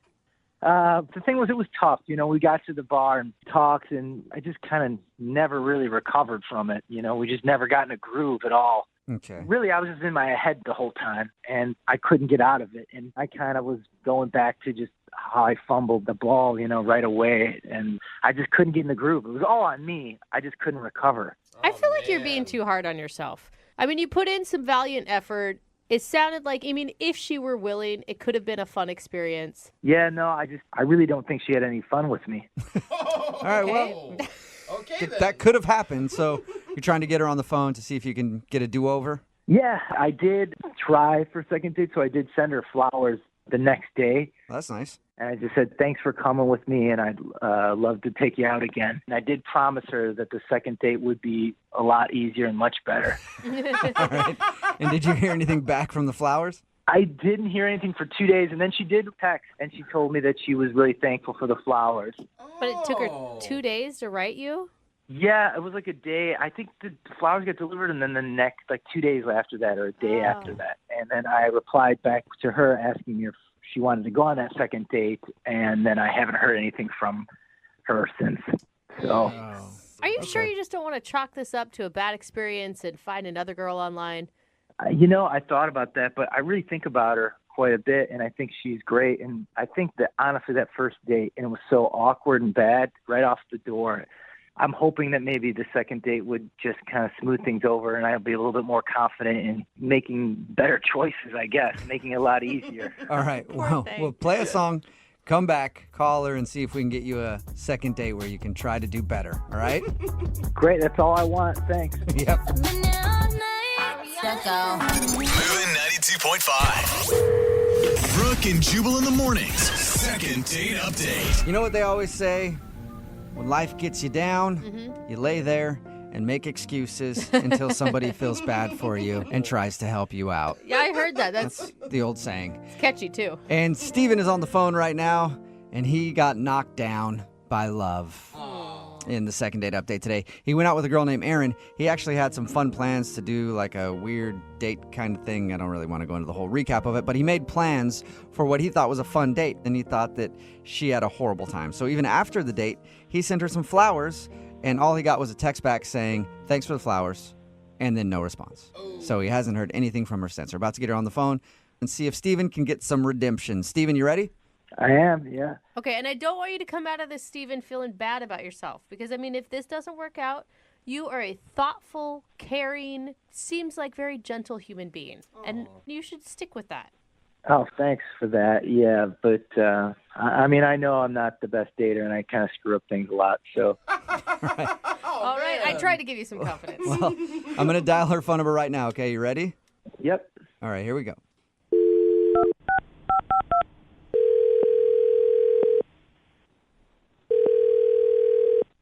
Hello? Hi, can I speak to Erin, please? This is Erin. Who's this? Hey, Erin, this is Jubal from Brooke and Jubal in the Morning. What? Jubal from Brooke and Jubal in the Morning, radio show? Sorry, I'm not familiar. No, you're not? I don't think so. Good, we're off to a great start. So we do a segment on our show that's called the Second Date Update. And we recently got an email from one of our listeners about you. Oh, okay. Who? His name is Steven. Oh, he emailed you guys? Yep, he emailed us, told us a little bit about your date, and said that he really liked you, but now you're not getting back to him. So he thought maybe we could find out what went wrong. Okay. I mean, Steven, he's a nice guy. Like, I thought he was cool. You did? You sound so positive about Steven. He's really sweet. Probably the nicest guy I've ever been out with on a date. Whoa. The only thing is he's a little bit down on himself. What? Down on himself? Yeah, I think he's a little bit too down on himself. Well, we talked to him, and he doesn't sound like the most confident guy in the world, or even near the most confident guy in the world. Mm-hmm. And he told us about your date. He said that he had planned some kind of fun date for you guys, and you turned him down instantly and were like, no, I want to go to a bar. Oh, yeah. I mean, I felt bad about that. Normally, I'd be down for that kind of thing immediately, but I didn't explain. I was kind of hungover from the day before, so I needed to just get back to normal. So that's why I thought, let's go to a bar. Wait, so you weren't freaked out by the bottle of bleach he had, or you didn't think he was an idiot for even thinking about it? I mean, I didn't think about the bleach much because I was, like I said, hungover. But I just thought, let's keep it simple because I don't feel well. Let's just get to know each other. Okay. That sounds so nice. Yeah, it does. He said that's the part that really threw him off because he didn't know what to do with that. He said he felt kind of awkward and felt bad that he had tried to plan something that you didn't like. Oh, yeah, he made that very clear. Oh, no. I mean, he apologized the entire night, and I kept telling him, no, it's fine. And I even told him that I kind of felt bad for turning it down so abruptly, but he just couldn't let it go the whole date. Whoa. Okay, and did that just kind of get annoying to you? Well, I felt like I kind of had to pick him up, like, no, it's okay. Let's just move on. Yeah, and like one of the most attractive things about a person can be confidence. Yeah, it was just, I couldn't even get to know him because he was beating himself up. It's like, I'm a terrible person. I actually visually picture him punching himself in the face when you say that. I mean, yeah, I think he kind of was inside, and it made me feel kind of bad because I felt like I was doing that to him. Oh, no. Now you guys are just both on this date feeling horrible for him, I guess. You're both feeling bad for him. Yeah, I mean, no matter what I said or did, I just couldn't really get him out of it. I mean, he's got, like, zero confidence. Like, he went to the bathroom, and he was gone so long. Like, I clocked it at 20 minutes before I checked on him. Well, that's not confidence. That's like a, I don't know, lactose intolerance or something. That's, oh, no. There's another issue there. I went to check on him because I was concerned, just wondering what was up. And he was outside the bathroom saying that there were people in there and that he couldn't, go when there was other guys around. So he was waiting for it to be empty. Shut up. He told you that? He can't Yeah. He can't use a urinal when other people are around? Yeah, I mean, I guess not. I mean, he was just standing outside the door that whole time. Oh my gosh. Did you offer I'll watch the girls' room so you can at least use a private stall?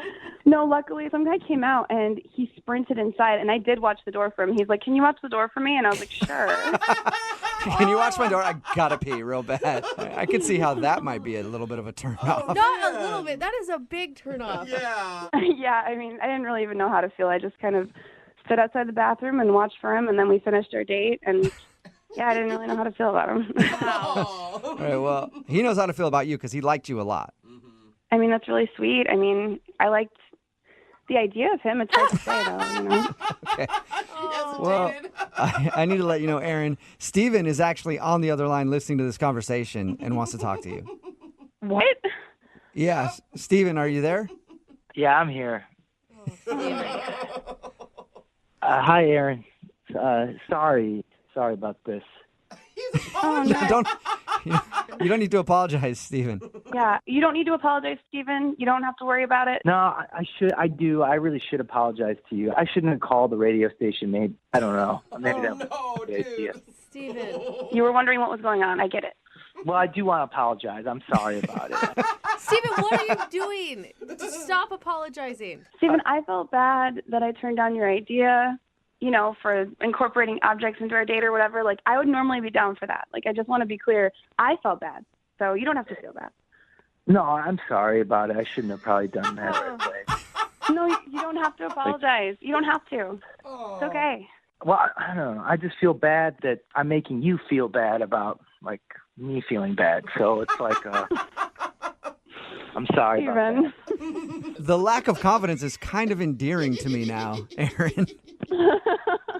I don't know. I mean, you just have to stop apologizing. You're okay. We'll move on from here. Steven, Aaron is telling you not to worry about it. Do you hear her saying that? Yeah, I heard her. No, and I appreciate that. But, I know the truth, and it's probably more on some of the things that I've done. So. You don't know the truth. That's the thing. Everything about you sounds really great and attractive and something that Aaron would want, except for this piece of you that seems to overshadow everything else. When you were talking about skiing and you made a joke about the bunny hills and I cracked up. Do you remember that? I mean, you were really funny and charming. Oh, thanks. Yeah. I mean, I'm just not very good at skiing, so it's funny to I don't know. Somehow I have a feeling, Steven, that you wouldn't think you were very good at skiing. Anything. But you thought that was funny? Yeah, of course. I thought maybe you were just being nice. Of course. No, honestly, I mean, you're really funny. You just need to work on your confidence a little bit, and you'd be sexy even. Wow, that's very nice of you to say. Thank you. There you go, Steven. Look at that. Aaron thinks you could be sexy. Someone should put a little pep in their step. Aaron, would you like to go out with Steven on a second date? We will pay for it.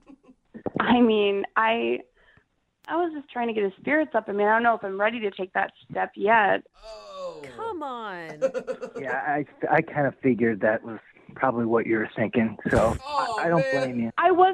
Steven, I wasn't just trying to be nice. I just don't know if you can stop beating yourself up. I don't know if you can stop. If you can stop this and just be with me. I mean, I'd love to on a take you date. on a second date, Aaron. I really would. And if you would, I'll work on my confidence, I guess, but I can't guarantee anything. Steven, try it again. Try that again. Yes. And then say that you guarantee it. I want to see if you can do it. All right, I do it. All right, cool. Okay. Well, I really would love to take you on a second date, Aaron. And, I'm going to work on my confidence. So, you know what? I guarantee it. Whoa, there you go, Aaron. That's a Steven guarantee. That's as good as gold. It's almost like a pitch man now. And you know what? We're probably going to have the time of our lives. Probably. Oh my God, you're so Come on, Aaron. adorable right now. Aaron, just give him one more shot. You cannot say no to that. All right, yeah, I'll give you a shot, but don't put too much pressure on it, okay? Just be No, you. I'm gonna Just play be cool. confident. Yeah. I'm going to play totally cool. You sounds like you're a master of that, Steven, so good luck, man. All right, looking forward to it. I can't wait. Steven's so excited. Brooke and Jubal. Brooke and Jubal in the mornings. Second date update. The guy on the phone for a second date update today seems to know why his date went wrong. He says it's because he kind of catfished her. What? Not really, but he kind of catfished her. Is there a kind of that? I'll let him explain. Daniel, what's up? How are you? Hey, how you doing? Not too bad. So you sort of catfished your date? I guess you could say that. I met her on a dating app, and we ended up going out to lunch. I guess the background real quick is just that I am about 60 pounds heavier than, like, my photo on there. Oh, okay. So you've gained some weight since posting your photo, or you chose a skinny photo to post? Well, I actually gained a bunch of weight because I had to move back home with my mom. I mean, that's like a long story, but she's just like heavy butter cooker, like just. Yeah, right. Mom's I fault. feel you on that. I do too, though. Yeah. I always gain weight when I visit my parents. But you didn't update your picture with the weight gain. Well, the thing is, I didn't want to post a picture of me like heavy. Just that would not be getting me very many swipes. So I just figured that I would be getting rid of that weight, which is what I told her when I met her. And it's true. Like, I've been on a diet, like no carbs, just like, trying to get rid of this weight, and that I'm not gonna look like this in a few months. I get that. It's like the same reason I keep my skinny jeans, even though I can't fit into them. Eventually, they'll still work. Exactly. All right. What's her name, by the way? Her name's Kristen. Kristen. Okay. And you said that you explained that to her, so obviously you felt self-conscious when you showed up. You're like, I know I'm going to look different than my picture? Yes. So I was pretty upfront about that, and that seemed to be okay. What was her reaction? It was chill. Like, she wasn't, like, mad, and she didn't seem genuinely upset, maybe a little surprised, but, it seemed okay. She didn't like body shame you and walk out of the. You chubby mother. No, she's a really nice person, and I don't think particularly like shallow. So I think that was really cool. Okay, so tell us about the date then. How was it? Well, since I just told her about how I'm on this diet, I felt like I had to order a salad, So what ended up happening was that she had ordered like this chicken parm sandwich, and when the food came, she went to the bathroom, and I don't know, I hadn't had like a carb in like 3 days or something. No. The chicken parm just looked so good, so I was just thinking I could just take like a nibble or something. No! You ate her sandwich? I just took a bite, and then that was just the best thing I'd ever tasted in my life. So I had like another bite or three. Anyway, no, you couldn't stop, dude. Oh my God! What happened when she came back to the table and half her food was gone? Well, I realized before she got back, so I flagged down the waiter, and they had a soup and half a sandwich special for lunch. I was like, "Can you bring soup real quick?" So, thinking maybe that she would think that they brought that special and it was just half a sandwich. Oh my God! Hoping. I'm gonna say that's an actually genius cover-up. Smart, yeah. It was a pretty good idea. So he brought the soup, and she came back, and she didn't seem to notice anything. I didn't think. Okay. Nice. Well, how did was the conversation good and everything else? Honestly, after I had that half sandwich, I felt like better than I'd felt in days. And Oh my God! the conversation was great, and we had a great time. And I mean, the only thing later, there might have been a time when I would have normally tried to kiss her, but I didn't want to. I didn't want her to smell the chicken parm sandwich. Yeah. Oh God! Right. You'd taste that sandwich. You'd be busted. Yeah. I will say, if you're meeting for lunch, it would be a weird thing to do a kiss, I think, at the end of a lunch date. I just didn't want to risk it, Okay. You just feel guilty the whole time. Yeah, you're like, how's the sandwich? I've never had that before. Is it good? I bet it tastes good. Yeah. Did she seem into you at the end of everything? It just seemed like a nice time. I mean, that's why I'm trying to see what might have happened. Yeah. I thought she would definitely be responding to me. Like I said, she seemed like a nice person, but she was just totally ghosted me, and Okay. I'm kind of trying to figure out what part of it. Maybe she figured out that you ate her sandwich. I'd be pissed. Do you know how pissed I'd be? Yeah, I can imagine. I just hope that that's not it. Okay. Well, we'll play a song and then come back and call her and get your second date update, all right? Okay. Okay, hang on. Moving 92.5. Brooke and Jubal in the mornings. Second date update. If you're just tuning into today's second date update, Daniel is on the phone, and he thinks he might not be getting a call back from a girl named Kristen because he met her and he was actually 60 pounds heavier than his profile picture. Because apparently he lived with his mom for a little while and gained a bunch of weight because his mom likes to cook with butter. That was his excuse. But also he ate half her sandwich too on the date. So we're about to find out if either one of those is the issue. All right, Daniel, you ready to give her a call? Yes. I'm just going to say, if it's really because you ate half of her sandwich, she's got to see the humor in it. I don't think that there's a woman alive that hasn't been super hungry at some point and felt like she couldn't eat what she wanted to. She should understand.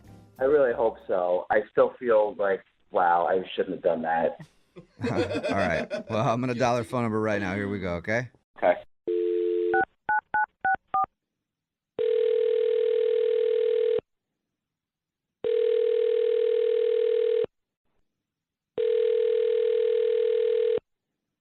Hello.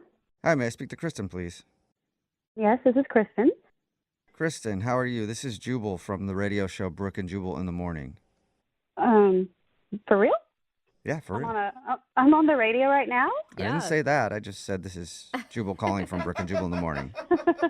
What's going on? Not much. What's going on with you? Just the usual. I don't know you, so I have no idea what the usual is.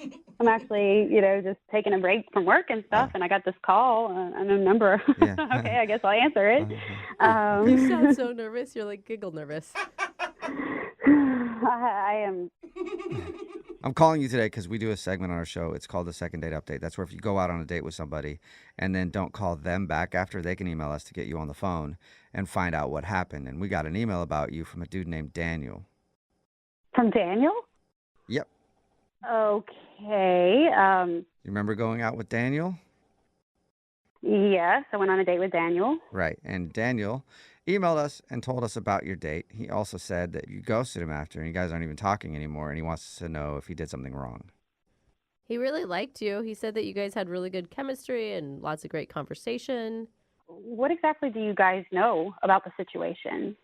Well, we know that you guys met online and that you met up for lunch. He said everything seemed to be great between you two. He did say that he's a little heavier in person than his profile picture, and he thought maybe that was the reason. Yes, that is part of it, for sure. There were a lot of red flags, I'll tell you that. He said that you were super kind about it and that he explained that he had moved back into his mom's house for a while. He gained some weight, and you were way understanding. I mean, look, I'm not judgmental, and it just didn't seem like that's his issues, not mine, so I'll just kind of listen. Okay, but you said red flags, so what red flags? Yeah, there were a lot of red flags. He started out with it. He's living with his parents with no explanation, and he ordered a salad, and I ordered, like a sandwich, but, not worried about my weight or anything, but he kept insisting that I would eat a salad. What? So he just, kept going, try my salad.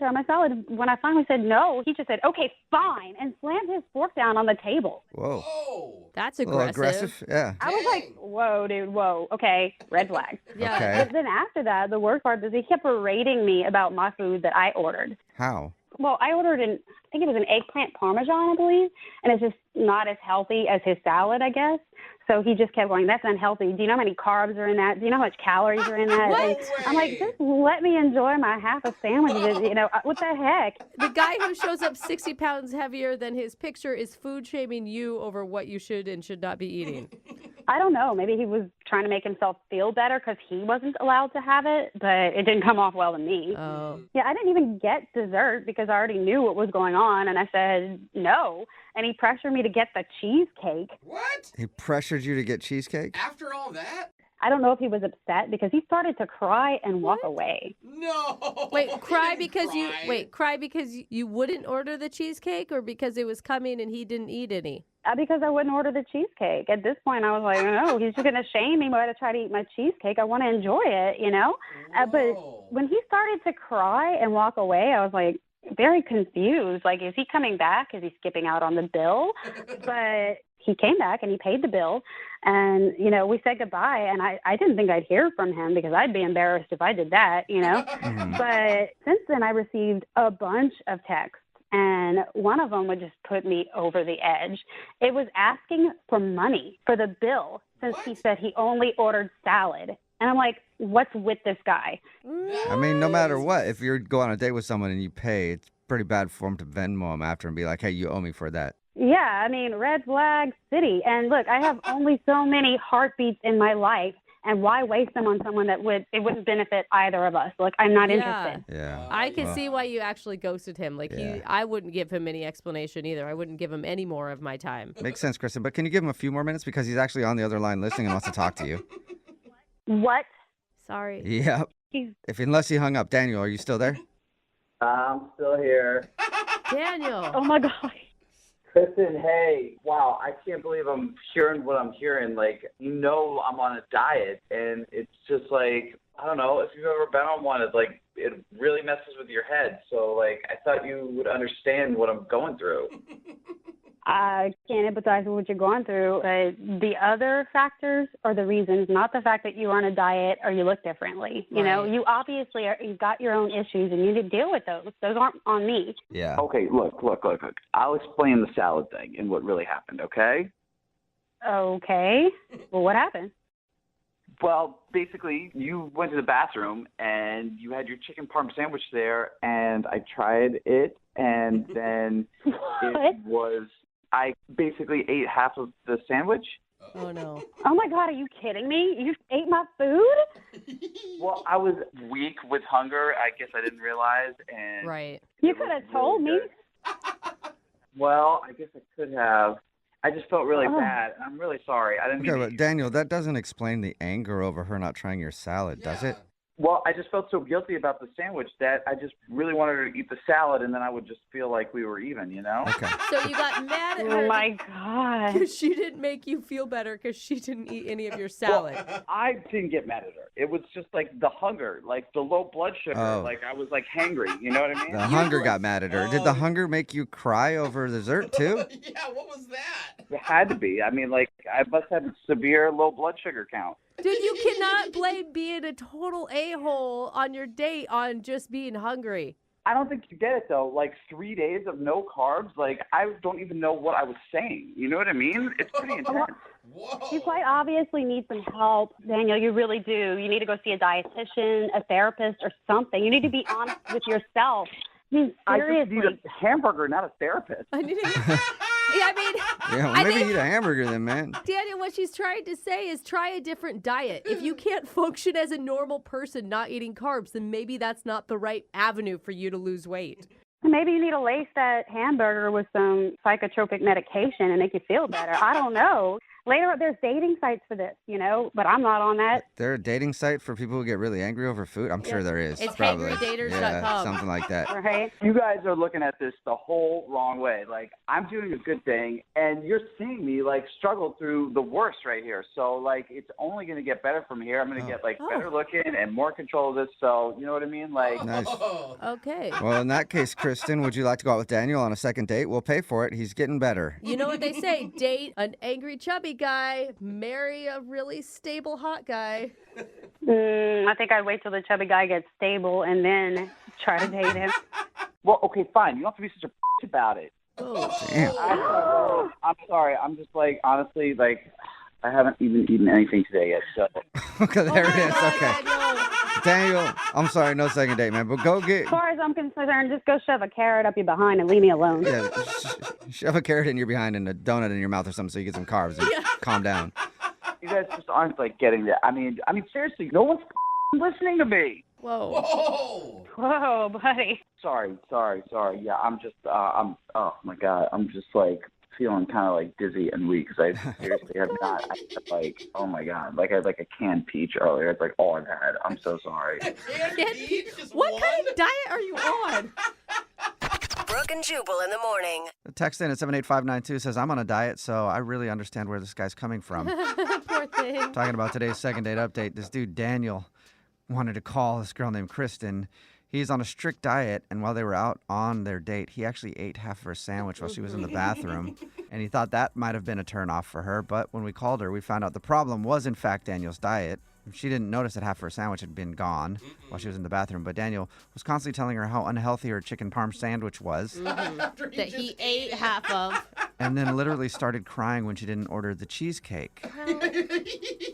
God, just eat something. Yeah. He sounded hungry. This is not a diet that's going to work for you. On top obviously. of his wild behavior at the dinner table, a few days later, he contacted Kristen asking her to Venmo him half of the bill because he only got a salad. He blames his behavior on his diet. Yeah, that's what it is. Says his mood swings will be worth it in the end once he's all slimmed down. Oh, man, if he can survive. Yeah. She said she'd rather date a stable chubby guy than an unstable skinny one, so no second date. Remember, if you want to do a second date update, just email the show, and we'll call the person who didn't call you back. You know, a lot of guys out there like a girl with a little bit of an edge. Okay. I happen to be one of those dudes, and that's why I'm surprised that Amy, who's on the phone for a second date update today, isn't getting a call back. She did exactly what I like, and she called her date an a-hole on their first date, and I'm so surprised that he's not getting back to her. That's really weird, Amy. Did you say it in anger too? It was angry. Oh, unfortunately. So you angrily called your date an a-hole. What? What happened? I'm glad you want to call him back. How does that work? What happened? Well, okay, so I met this guy. His name was Trevor, not Treasure. I would hope his name was Treasure. I've never met a guy named Treasure, but I want to. Freudian slip. All right. So his name was Trevor. Trevor, right. And I met him online, and I thought he was really cute. And, you know, he said he liked to work out, and he said he loves food. And then that's kind of what prompted me to start talking to him. And we were talking about what the kind of food we love. And he was like, there can't be one person in this entire world who doesn't like a grilled cheese sandwich. And I was like, oh my God, I feel the same way. And that's when you got into it. That's when you said, screw you, you a-hole. I love grilled cheese more. No. This was over the app, you know, just like back and forth. And then we started texting, and we were like sending pictures of grilled cheeses to each other. And I was saying, like, I make like the best grilled cheese. Like, it's my favorite food. I've got this great recipe. And I was like, you should come over and I'll make it for you. Are you really are you really that passionate about grilled cheese, or were you just using this as a cute ploy back and forth? No, I really love it. Seriously, it's like my favorite food. I order it anytime a restaurant has it. I'm like a grilled cheese aficionado. See, I always feel like it's a ripoff. Like, grilled cheese so cheap to make, overcharged on the menu. Yeah, it's usually overcharged. I'll give you that. But you know, when you got all those different kinds of cheeses in it with the sourdough bread, I'm into it. I'm kind of getting hungry now. I know, she sounds more to the grilled cheese than their date. So did he come over and... Well, yeah, so this is how I ended up yelling at him. I was making the sandwiches, and we were having a couple of drinks, and we were talking, and I was multitasking, and I went over to talk with him, and, you know, I was nervous, and I smelled something burning, and I realized, crap, I burnt the sandwiches, and I felt like such an idiot. Yeah. I felt like such an idiot. After all that talk? I mean, and after, saying that you're an artist, obviously you're not. Yeah, I talked all this big talk, and, like, you know, here I am screwing it up. And then he came over, and he was like, oh, I'm so sorry. Here, what if you did it this way? What if you did it that way? And I did not like that. Like, I was like, why is this guy trying to tell me what to do? And so I freaked out. I, like, slammed down the pan. I went over into my room, and I yelled out, I can do it myself, a-hole, and I slammed the door in his face. So it was more than just calling him an a-hole. You literally had a freak out and ran to your room. Yeah. All right. And Are you always unstable? No. Or just in that moment? I mean, I've had moments No, like it was that, but just, not... You know, ladies, you know when it's that time of the month, what happened. You know, you get a little bit more emotional, and, you know, it wasn't great timing to have a guy over probably, and like I had a day anyway, like that morning was hard, so I just emotionally wasn't, so it wasn't the best first date. All right, so you did not plan accordingly. No, I did it, but you know, I spent a couple minutes in my room, like was like, oh, that was so stupid. And then I walked out, and we were laughing about it. Oh, wait, he was still there? Yeah, he stayed. It was really sweet, and wow. I was like, I'm so sorry. I totally freaked out. I don't know why I did that. You were just trying to help. And he was like, it's totally cool. And then I made the sandwiches again. I did not burn them this time or call him an a-hole. He even slept over. We didn't do anything. He was just like, it's really late. Is it cool if I sleep over? I'll sleep on the couch. Totally fine. The next morning, I woke up, got a note that said, hey, I had so much fun with you. Thanks again for the grilled cheese. And then I like texted him the next day saying like, hey, I had so much fun too. And he said, me too. And that's really all the conversation we've had. And it's been like 10 days. Wow. That's crazy. If I was hanging out at your house and you freaked out on me like that, the last thing I would want to do would be to sleep there. Yeah. I feel Well, like that's why it doesn't make sense, right? And that's why I'm calling you guys because I don't know what to do. I mean, is it he went home and he realized, whoa, she freaked out. I don't want to have anything to do with her, or was it something else?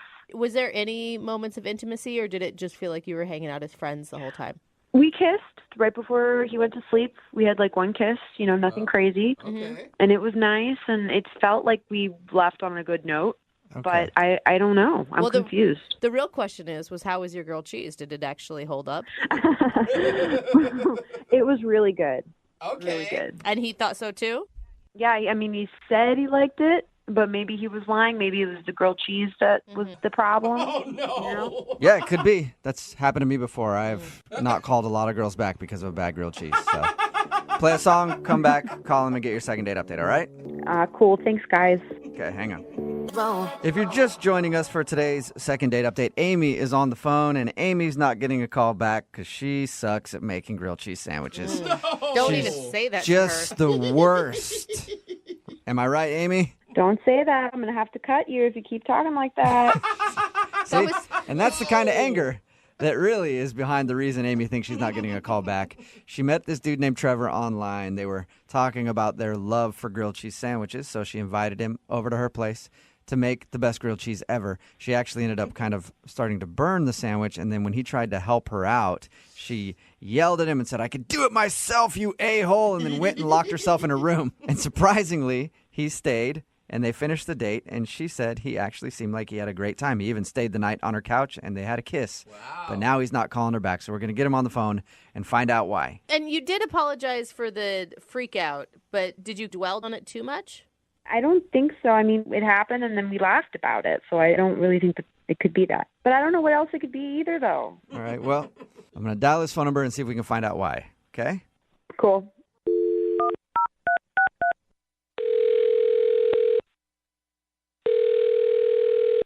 Hello? Hi, can I speak to Trevor, please? Yeah, this is Trevor. Hey, Trevor, how are you? This is Jubal from Brooke and Jubal in the morning. Okay. Okay. Hi, back. Have you ever heard of Brooke and Jubal in the morning before? Yeah, I think. Okay, what do you think it is then? It's a vote of confidence. You guys are like a radio show, right? Yes. A thing. And have you ever really listened? No, not really. I know the name, though. Okay, cool. Well, that's a start. The reason I'm calling you today is because somebody who does listen to our show wanted us to call and get a hold of you. Cool. Could be cool, could not be cool. You don't know yet. I guess not. Her name is Amy. Okay. Yeah. And Amy made you a grilled cheese sandwich. Yes, she did. She told you about that? Yeah, she did tell us all about that. We do a segment on our show called the Second Date Update. So Amy wants to know why you're not calling her back after your date. It's not that I'm not calling. This is not real. I don't want to, like... It's not that I'm not calling her back, but I'm not calling her back. Yeah. I'm not calling... No, it's just, I don't want to talk about that kind of thing. We had a nice time. It's just one of those things. Amy's the one that wants to know. I mean, we're asking on her behalf. She said she'd be willing to hear whatever it is. I don't really know how much you guys already know. Like, how much do you guys know? Well, we know that you bonded over grilled cheese sandwiches, and you went to her house and she made you grilled cheese, but at one point she kind of burned it and then yelled at you and stormed off to her room, and somehow you stuck around. That was fun. No, the burning wasn't the thing. Like, she freaked out, but it was like cute. It was funny. Wait, she slammed the pan down, called you an a-hole, and you thought that was hysterical? No, it wasn't. I wasn't like dying laughing, but like, that's not why I'm not calling back. That wasn't an issue at all. Okay, so the anger issue is not a big deal with you. No, but I slept on her couch. We didn't share a bed, so I'm not saying that at all. Okay. But before, like, she went to her room and I was on the couch, she had some pictures on the wall, like photographs, like professionally done ones that people get. And they were of her and a guy embracing and like kissing, and these were like big pictures. These weren't like the little ones. Did they look like engagement photos or something like that style? Yeah, like that kind of thing. Like they hired a photographer to take pictures of them like holding each other and stuff. So I was just like, what are those? And what'd she say? She went, oh, that's my ex-fiance. Whoa! And I was just like, oh, that's weird. If she's not currently with her fiance, then it's pretty strange to have engagement photos of herself Like on the. three of them, though, hanging up, and they were big photos. I can't stress that enough. Like, they were big. And you would think that if you're having a first date with a guy, that would be, I don't know, something on the agenda to take down before he comes to your house. Yeah, but I was willing, I guess, kind of to laugh it off because I am going to sleep there. I don't want it to be, like, super crazy weird. Yeah. And she goes, yeah, we're still really good friends. So right there, I'm like, all right, cool, I guess. And then she says, I told him I would keep them up until I found someone that I could replace them with. Whoa. And I was just like, oh, cool. And that's awesome. Yeah. But like, I'm sleeping on her couch. I'm not going to have like the greatest night's sleep. So I would like wake up and then just be looking at her and this, ex-fiance like kissing and holding each other. And when you were looking at it, you weren't thinking, I hope that's me one day? No, I wasn't. I was thinking I need to sleep off the few drinks that I had and get out of here. Like really fast. Well, guys, I don't like how this is going. I'm not into this. What's going on? Oh, Trevor, that's Amy. She's actually on the other line listening and wants to talk to you. Yeah, I've been listening to the whole thing. Hey. I've been listening to the whole thing. Hi, it's nice to hear from you after 10 days. It's nice to hear from you too after 10 days. I am like so disgusted right now. I cannot believe that that's the reason that you're like not calling me or talking to me, because it's a perfectly good reason. What? You have pictures of you and your ex-fiance hanging in So your what? place. How could you have a relationship?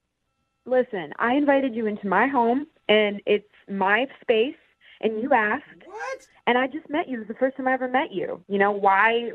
This guy is my best friend, okay? And yeah, we're broken up now, but he's a part of my life, and he's a part of my history, and I talk to him every day, and he's my best friend, and I care for him. And I don't know why you're reacting like this. I don't think it's strange, you know?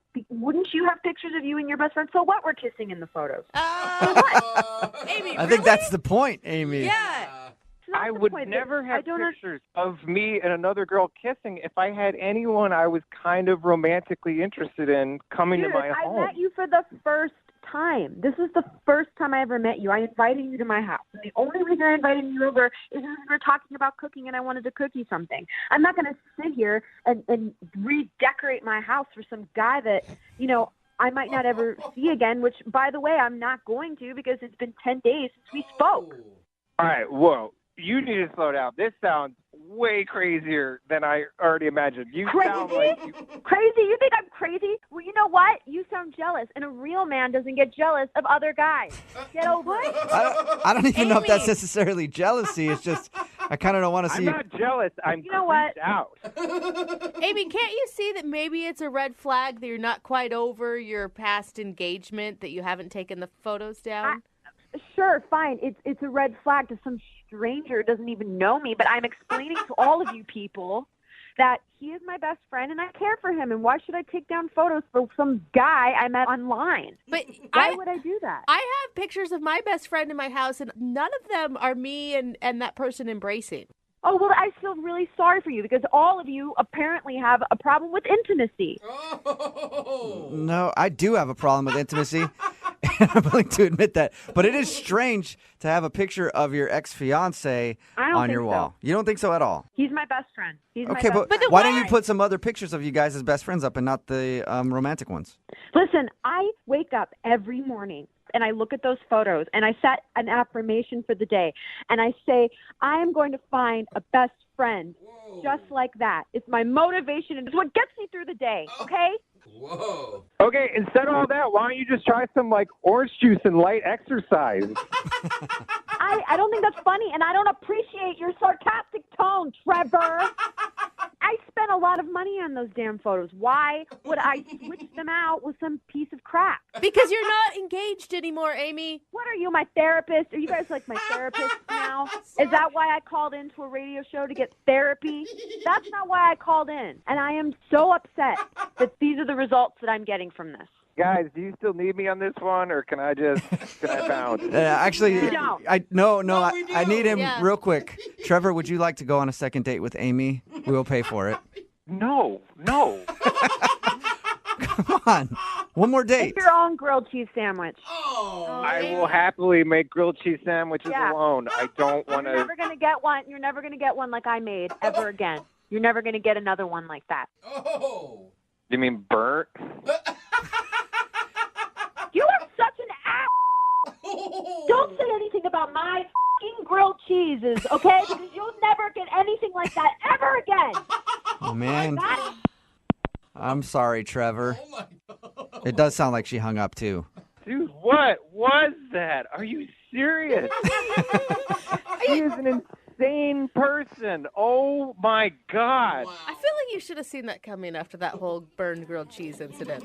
I'm just happy I'm alive right now. I'm lucky I got out of there alive. Brooke and Jubal in the morning. Text in at 78592 says, I definitely am scared of that woman, but I do want to try her grilled cheese. And I agree. She was very passionate about grilled cheese sandwiches. Makes you hungry. If you don't know what I'm talking about today's second date update with Amy and Trevor. We taped that while Brooke was still here. Jackie is filling in for Brooke on maternity leave. But Amy wanted to call Trevor. They made grilled cheese together. They bonded over the fact that they both love grilled cheese.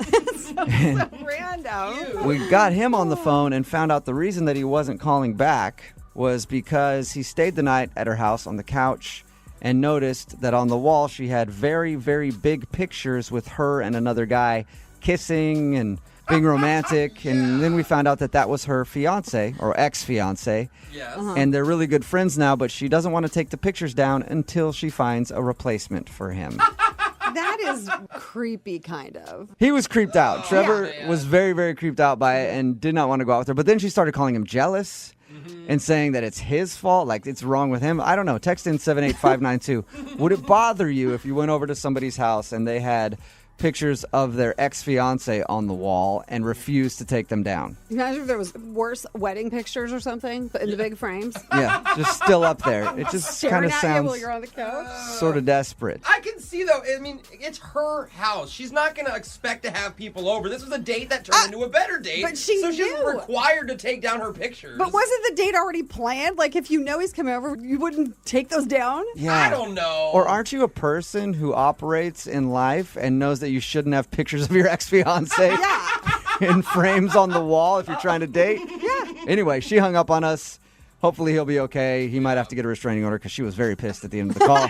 Remember, if you want to do a second date update, all you have to do is email the show and we will call the person who didn't call you back. Brooke and Jubal's second date update. Do you guys know that 1 out of every 10 relationships now starts online? Really? Really? Yeah. I thought According to a fact you just made up? I would No, I actually read that one. This is a real fact. Okay. I'm Normally, surprised it's not more. 99% of the things I say is complete made up lies. Yeah. But that's actual true. I saw that the other day. I'm Anyway. guessing our next couple met online. Yes. Colby is on the phone with us right now. Colby emailed us about a girl that he went out with called Pia.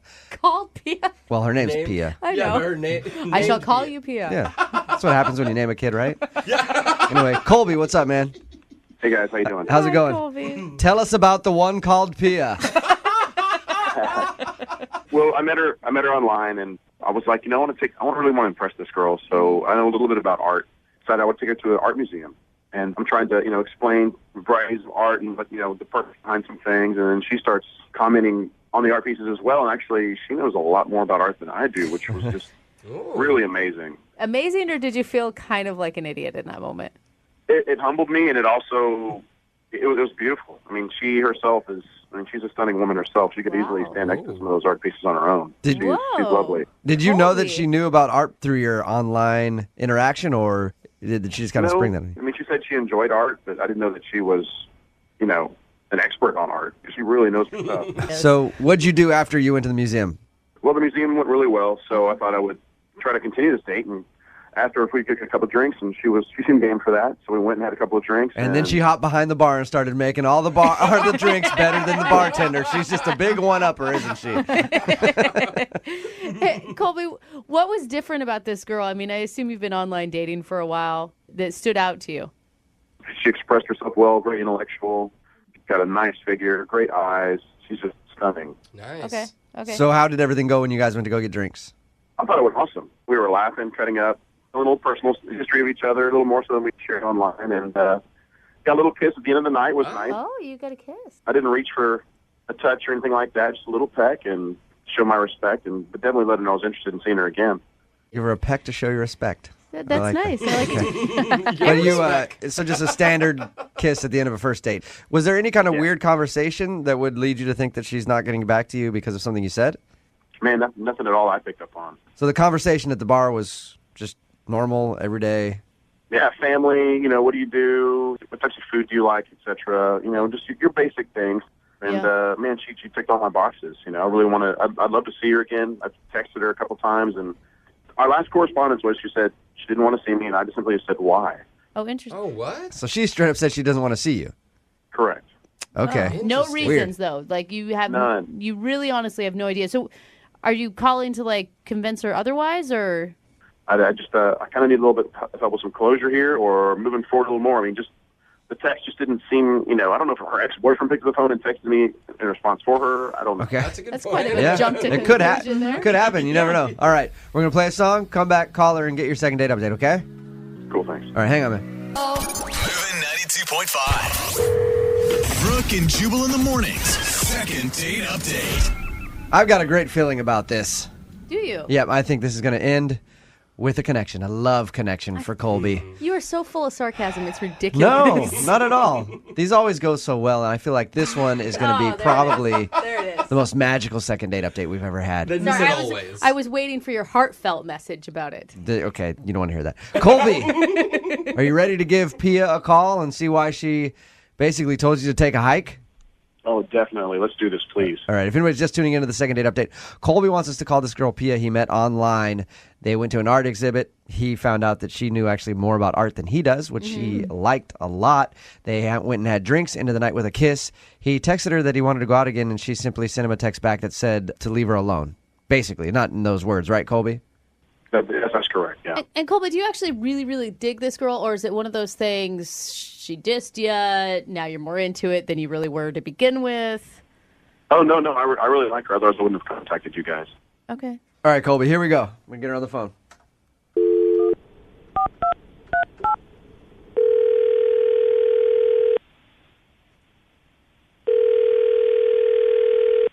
Hello, Hi, is Pia there? this is she. Hey, Pia, how are you? This is Jubal from Brooke and Jubal in the Morning on Moving 92.5. What's going on? What? This is Jubal from Brooke and Jubal in the Morning on the radio station Moving 92.5. We do the morning show. Okay. How's it going? Fine. How you doing? I'm good. I'm calling you because you recently went out with a friend of mine, a guy named Colby, who you met online. What? Yeah.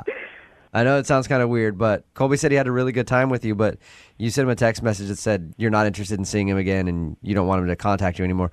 Why is that? We're just not compatible.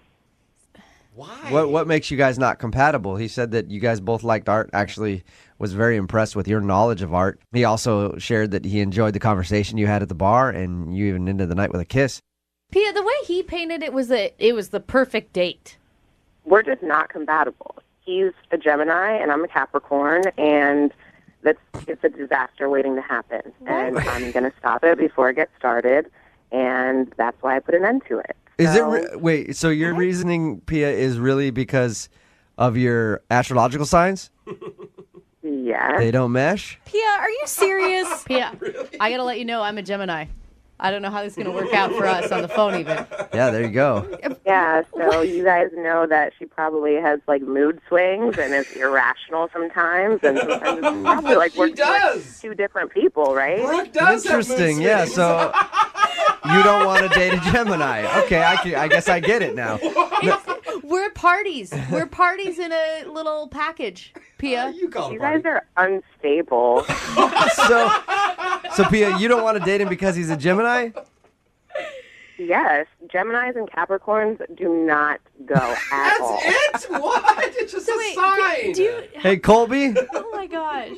I'm shaking my head. Because He's on the she phone. knows. Yeah, Pia. Colby was on the other line and he heard everything that you just said. Oh my God. Say hi to that dirty little Gemini, Colby, Pia. I can't believe you. That's ridiculous. Our zodiac sign is the obstacle here. Okay, and this is a perfect example, Colby. This is a perfect example of your irrational behavior.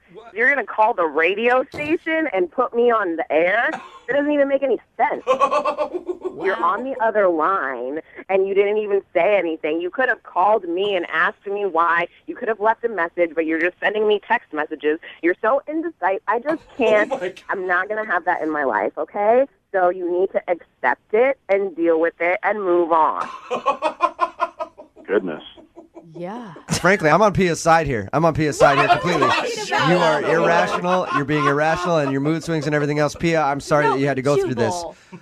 Colby? Thank you. Colby, what do you have to say for yourself? This is just beyond. We went on one date, Colby. Like, stop being so sensitive. Are you sure you're not a Pisces? Wow, Pia. Wow, she is aggressive. I mean, she's right about the Pisces. My husband's a Pisces, and he is really sensitive. but no, come on, Pia. Are you being why? Well, it sounds like you're the professional in zodiac. Cry me a river, okay? Pia, don't you think that the zodiac could be kind of like general guidelines, but maybe there's some outliers and some exceptions to the rule? No. Oh. There's no exception to astrological signs. Wow. But Pia, are you telling me that you thought that he was just horrible during the date as well and exhibited every horrible sign of a Gemini, and that's why you can't ever be with him? Or you're just predicting things that you don't even know are going to happen? I didn't think that he was horrible. I said that he was very handsome, and we had a lovely evening, but that's a deal breaker for me because this is a perfect example of the behavior that he will display if we were to continue a relationship together. He's sneaky. He's going behind my back to find things out. He was on the other line. Like, who does that? Wow. Wow. Pia, what sign are you supposed to be with? Yes, please. Tell me that. Libras, because they're balanced, and Capricorns need somebody very sturdy and reliable, just like ourselves. So that would be my ideal sign. Colby, do you still want to go out with her again? Would you? Yes, I would. But then again, I'm not an irrational Gemini, so that's probably why I would give it another shot. Hey, I'd love to send you guys out on a second date. Would you be interested, either one of you, in going out again? Pia, please, would you go with Colby one more time? We'll pay for the date. Are you guys really even asking that question? Did you hear what just happened? Were you listening to anything that I said? Wow. Sorry. It didn't sound that bad to me, really, if I'm being honest. Well, of course you'd say that. You're probably a Virgo because you're fussy and I can't even handle this anymore. You guys are giving me a headache. Pia, I am a Virgo. You are? Yeah, and I'm not proud of it. I think it's the worst sign out there. I hate it. So. And you are kind of fussy. Yeah, so you know you're aggravating. She is? Are we talking to a psychic? If you don't have your right amount of chicken breast every day. Or Pia, how did you not just know we were calling when we called? Brooke and Jubal in the morning. Brooke and Jubal's second date update. You know how the saying goes, after you've just got out of a relationship, you got to jump right back on that horse. Mm-hmm. Or you got to let the horse jump back on you. Oh. However it works, that is what Mark tried to do on his date. He tried to let the horse jump back on him. Right, Mark? I don't know what that means. None Okay. of It us means do. that you wanted to get back in the dating scene. Okay. Yeah. Mark said that he wants to call this girl named Allison today. Apparently, Mark met her and they went out on a date. Recently got out of a long relationship. That's what your email said, right? Yeah, that's right. Okay. And tell us a little bit about Allison, the girl that you want us to call today. she works in my building, not in my office, but in my building, and my friends were trying to get me back in the game, and they hooked me up with her. And So you just work in the big business park. How'd you approach her? a bunch of people from the building went to lunch together, and she was in that group and sort of hit it off there. Was it like a setup where your friends are like, okay, we're all going to go to lunch. We're going to invite her. No, it wasn't set up for me to meet her. She was just there, and I made the move. All right. Okay. And I made my move. Yeah, nicely done. So tell us a little bit about your date. What'd you guys do? We actually went ice skating. Oh, that's so cute. I always want to do that for a date, and my husband will never take me. Well, maybe Mark, if this doesn't work out for you, Mark, you can get a date with Brooke, I guess. Yeah. So you went ice skating, huh? How'd that go? It was awesome. I only fell twice, and we hit it off. And we talked about how we both wanted to leave our jobs in the same building. All right. So you both bonded over the hatred of your job. How did your date end then?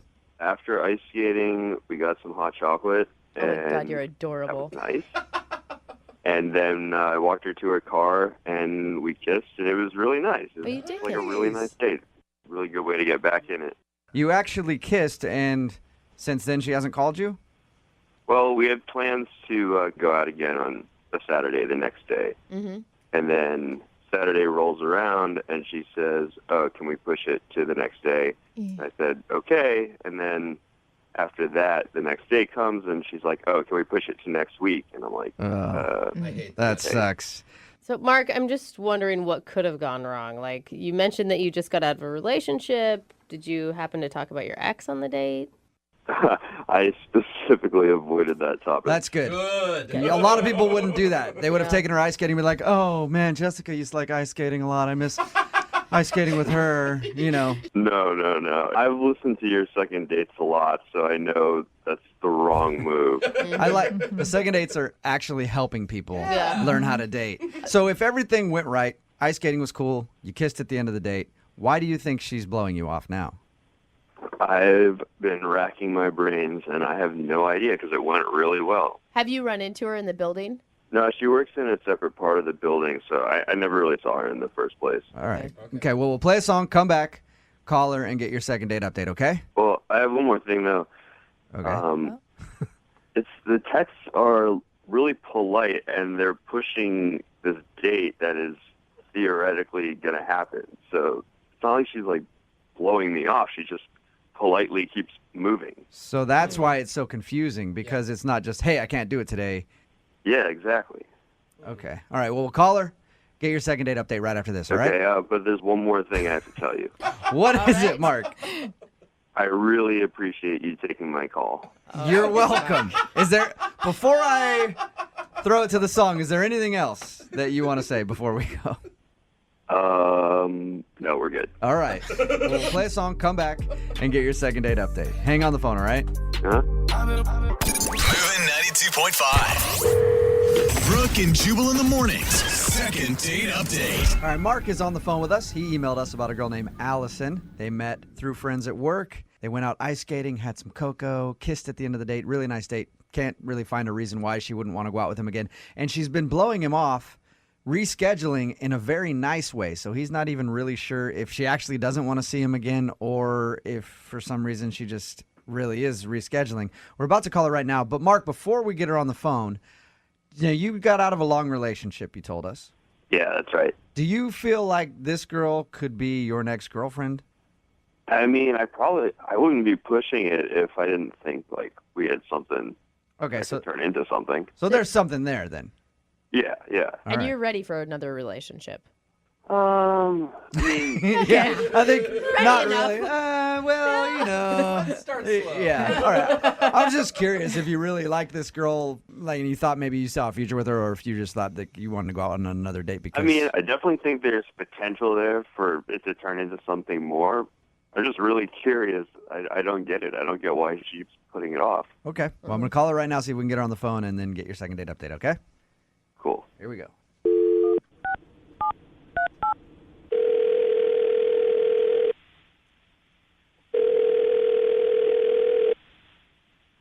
Hello, Hi, can I speak to Allison, please? this is Allison. Hey, Allison, how are you? This is Jubal from Brooke and Jubal in the morning. The radio show? Yes. Hey. How you doing? Fine. I'm calling you actually because you recently went out on a date with a listener of our show. I did? Yeah. His name is Mark. Yeah.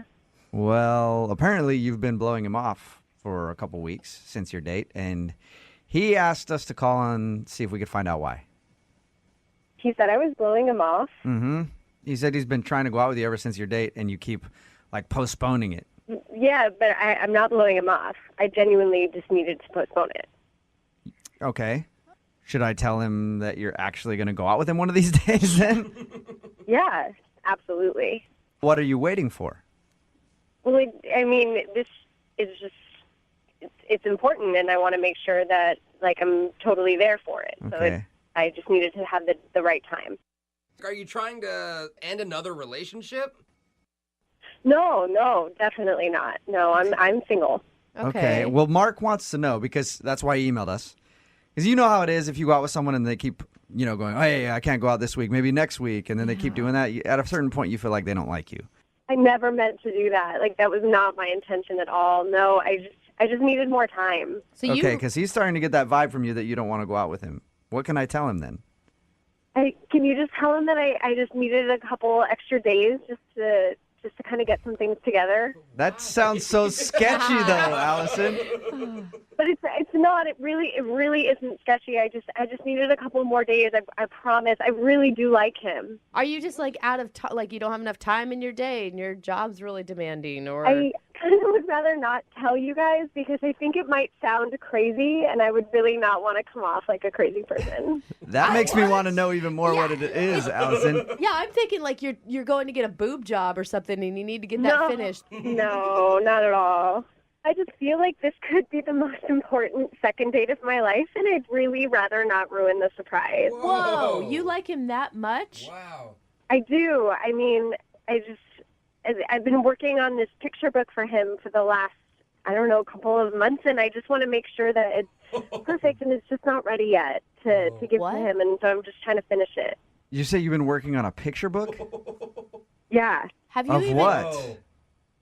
I've been working on collecting some photos of the last, year or so of, of me liking him and, of ours. Allison, I guess I'm confused. A year? You guys went on that one date.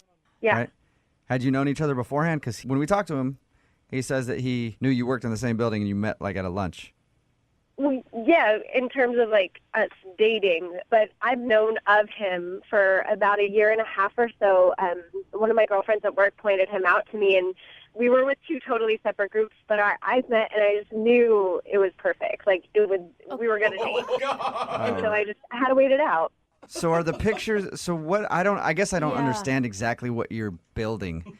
You said a picture book, but what is a picture book of? Collages or something? Just who we were before we started dating. So, I went to his high school, and I got his high school yearbook photo. What? With that in it. And I recently dyed my hair blonde, so I have, the before and after photo. Who we were before we got together. And Allison? you're planning on giving him this on your second date? Yeah. And that's... I think he'd really appreciate it. I think he'd really love it. Wait, don't you have girlfriends to tell you that this is, crazy? This isn't crazy. It's a book of my feelings and all of what we were before we're going to be together. And it's, I know how much he likes blondes, and the fact that I went and dyed my hair blonde, he's just going to appreciate it so much. Allison, you know what? You're right. Allison. When we get married, we're going to have this, shown at the wedding of, what our lives were like before we were together. Allison, you know what? If somebody had done that for me on a second date, I would think that was so sweet. You are such a liar. No. I would think that, it'd be nice if somebody went to all that work for me. Give me a picture book of things for the last year. Yeah, see? No, Allison, no. I just wanted it to be sweet, and that's why I can't see him yet. It's not ready. All right, Allison. Well, then I will tell him to just hold tight, and you will eventually go out with him. That's the message you want me to pass along? That's exactly it. Thank you. You're welcome. Allison, I also need to let you know that Mark is on the other line and just heard that. Mark? Yeah. Say hi to Allison. Oh my gosh. Allison?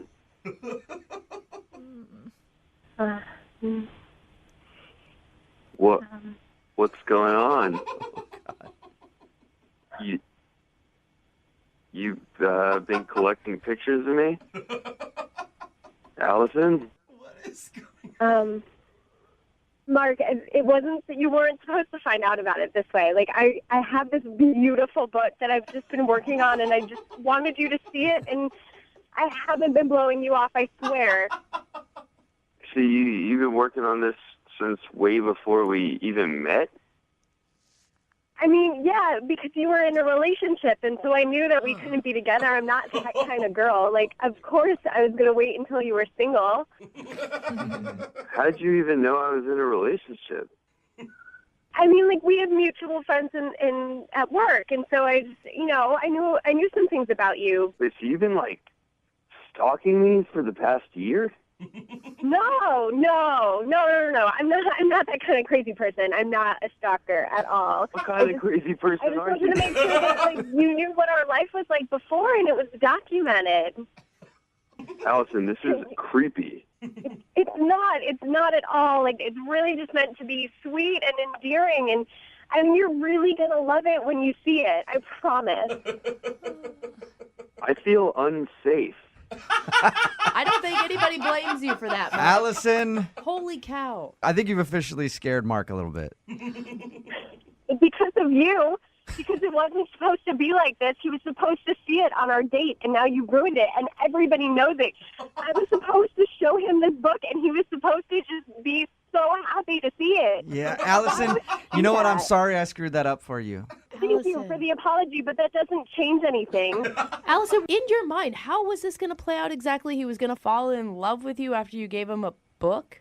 Who the do you think you are? Oh! That is exactly what was supposed to happen. Oh, honey. Don't oh honey me. You know this was a genius plan, and you're just upset because you didn't think about it. Oh my gosh. There's so many things wrong with this. You guys are such ass. How dare you spoil this Allison, on the radio for me? Allison, you ruined the surprise. I don't know. Hey, You hey, ruined Allison. Everything. You made me Look, talk and everything. Allison, I know that you're upset, but I haven't even asked if Mark will go out with you again. Like, the whole thing might not be ruined. Mark, would you like to go out with Allison again on a second date? We'll pay for it. No. See? It's because of you. You yes. ruined this. You did this. I'm sorry. I apologize, Allison. I think Allison's gone. Oh my Man. gosh. I'm scared for my safety. And Mark, I Yeah. think you might need to find a new job and a new town. I think calling you guys might have literally saved my life. I think you're right. Brooke and Jubal in the morning. Text message in at 78592 that says, I was super creeped out. If I was that guy, I'd run fast. Yes. Brooke and Jubal in the morning. If you missed today's second date update, Mark wanted to call Allison. And when we got her on the phone, we found out the reason she wasn't calling back was because she wasn't ready to hang out with Mark yet. Yeah. Because she was collecting photos of him so she could make an album about how they were when they met. Oh my God. And It's so weird. yeah, it is weird and creepy, and he was creeped out by it. But then she blamed all of us I know. for ruining everything. I feel kind of bad for her. Oh, you shouldn't. She's weird. She needed to learn that lesson. Yeah, she did. Someone in her life needs to talk to her. Someone She in does her not have life good needs to hug her. friends. They need to hug her Yeah. and say, don't start making a photo collage album of a dude you went on one date with, Yeah. and because it will probably creep him out. Like a whole scrapbook. Like my grandma scrapbooks everything, and that's weird. You know, it doesn't make sense in Yeah. the dating All world right, either. Grandma, stop being so clingy, all right? You Oh, got I enough know. pictures of me. What the hell? Grandparents, parents, they are so clingy. And you're like, why are you watching me? Yeah. I didn't give you any approval to take those pictures when I was younger, and I'm thinking about calling the authorities.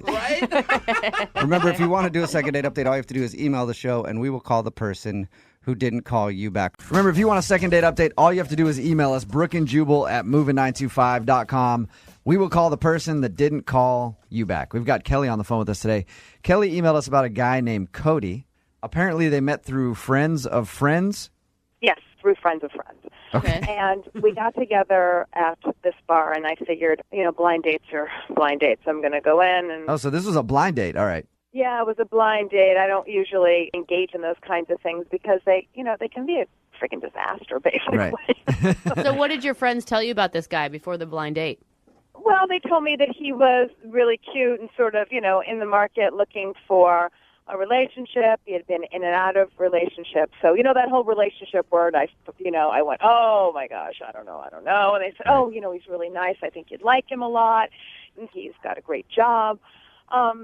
Lots of potential. Okay, when you showed up for the blind date, what'd you find? I had very low expectations going in. But 2.5 hours later, I'm still talking to this guy at the bar. Wow. We had so much in common.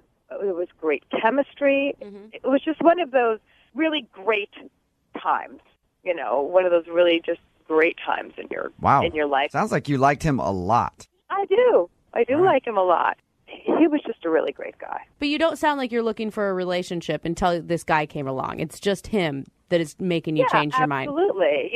I would consider getting to know this person better and investing some time in him. Basically. Okay. And at the end of the date, you guys exchanged numbers and everything else, and he said he would call you. How long has that been? It's been a week. It's only been a week. Yeah, but he said to me, I'll give you a call tomorrow. Okay, and you tried to reach out to him? I tried to talk to, I was about 3 days, I think, and then I started to get antsy. Okay. So I've reached out to my friends and I've said, hey, kind of poke around and see if you've heard anything. I'm not going to call him back. Okay. I'm not going to get. I'm not going to call him back, but I'm going to call a radio station to do it for me. Yeah. That's right. I'll do that, but I'm not going to pick up the phone and call him and say, hey, didn't hear from you. You want to get together? It's all kind of weird, you know. Well, hang out for like 3.5 minutes. I'm going to play a song, come right back, and get your second date update. All right. All right. Hold on. Moving 92.5. Brooke and Jubal in the mornings. Second date update. Any of you guys ever got out on a blind date? Like completely blind, like never seen the person, met him? I don't think I have. Once, thanks to you guys on the show. Oh, that is correct, right. yes. And it didn't work out very well for him. No, not at all. Kelly is on the phone with us. If you were listening just a minute ago, Kelly went out on a blind date with a guy named Cody. They met at a bar and then ended up hanging out for like 2.5 hours. And you, after that date, were really into him. Yes. And he hasn't called her back for like a week. So we're going to get him on the phone and see why. Are you nervous at all? Yeah, I'm very nervous. Okay. All right. I'm going to call him right now. I think this one's going to end well. I have good feelings about this one. I kind of do too, actually. We're definitely not on the same page. All right.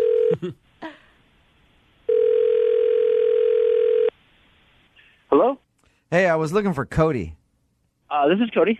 Cody, what's up, man? This is Jubal from Brooke and Jubal in the morning. I'm moving 92.5. How are you? Good. How's it going? Pretty good. Have you heard our show before? Parts of it, yeah. Parts of it? I thought he said fart too. I did too. I was gonna say like I'm the guy that does the phone calls or whatever. I thought he was gonna say you're the guy that does the fart jokes. I was like, it's the same thing. Yeah, that's me. Same guy. We do a segment on our show called Second Date Update. It's where someone goes on a date and then gets blown off. They ask us to call the person they went on a date with and find out why. Somebody emailed us about you. Okay. You have any idea who that could be? I went on a date like a week ago. Yeah. With a girl named Kelly? Yeah. All right. You ever gone on a blind date before? Actually, that was my first time. Okay. She said you guys had fun, though. You were talking at the bar for like 2.5 hours and exchanged numbers and were supposed to go out again, but you haven't called her. Do you mind telling us why? I mean, have you talked to her? We did. You've verbally spoken with her then? Yes. Yeah. And you couldn't figure out, like, why there might be a problem? I mean, did she talk, like, a lot by any chance? Come on. Okay. All women talk a lot. Cody, I will tell you this. She seems like she might be kind of a high-strung lady. You think? Okay. Is that what it is? She had a drink when we were out. I probably had 4. I just don't think she noticed because she was really busy talking. Wow. Was she talking about herself the entire time, or did she ask you any questions about you? All about everything. I don't think there's anything left to like know about her. So you feel like in that 2.5 hour kind of date that you had, you learned about her whole entire life, and you don't need a more of a relationship with her then? I mean, she was nice, but I just like she didn't seem really interested in getting to know me at all. Just like lots of very long, elaborate stories. I mean, somewhat enjoyable, but like I said, Somewhat enjoyable. I probably ordered 3 or 4 beers, and I'm just like sitting there, like I didn't know even how to like get out of the situation. Hey, Cody? Yeah. I appreciate you helping us out here and giving us the answer and saying all that. I do. Thank you. Now I'm going to throw you under the bus. Yeah, this is where I tell you that Kelly is actually on the phone with us right now. Oh, my God, of course. And she just heard all of that. Kelly? Yeah. What am I supposed to say to that? I mean, obviously, I'm a huge asshole, you know? Okay, Kelly, slow down. I don't slow think- down. Nobody called you an a-hole. I said you were nice. I mean... Yeah, well, isn't that sweet? Yeah, I'm nice. Well, good. But Kelly, you don't have to be so defensive. I mean, don't you think... Defensive? Oh, my God, defensive. Basically, I'm somebody he can't even imagine wanting to spend any more time with because he knows everything there is to know about me in 2.5 hours.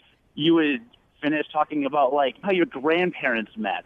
And then suddenly you, like, launched into another story about, like, your high school band teacher. And I'm just like, what information was I even able to present? You know, if somebody says to me, so, tell me about Kelly, then I'm going to tell you about Kelly. And, you know, quite frankly, I'm a pretty complex chick, so I had a lot to tell you.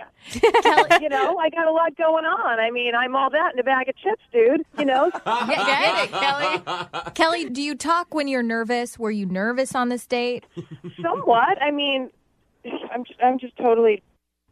I'm just bored. I'm just blown Kelly, away. I And thought she was obviously, you know, I have no sense or no judge of anything that I'm doing or saying. What were you trying to say, Cody? See what I just did? Tried to say something, and then she kept going. Like, this is kind of what the first date was. I mean, I was going to say I let it go for a long time because I thought maybe she was nervous. I'm sorry, you know, like, what can I say? Hey, Kelly, maybe you guys just don't click. Like, maybe you do talk a lot, but maybe there's a guy out there who likes that. Cody obviously isn't that dude. That being said, obviously. I would love to send you guys out on a second date. We'll pay for it if you guys will go out again. Would you be interested in going out on a second date? Are you kidding me right now? Yeah. I just had to ask. I will just say this. Next time you go on a first date, just go to the movies. So she can talk her way through the film? Well, no. Then that way you'll be at least be quiet for like 3 hours. And That's what you think. Well, maybe not. Yeah, maybe you'll keep talking. Well, Cody, I'm really sorry that, you know, I took you 2.5 hours and you'll never get that back again. Sorry. You know, I don't know. Whatever. I mean, like I said, you're not. It's not like you were totally boring the whole time. I just. Like, oh, well, that's good to know. Brooke and Jubal in the morning.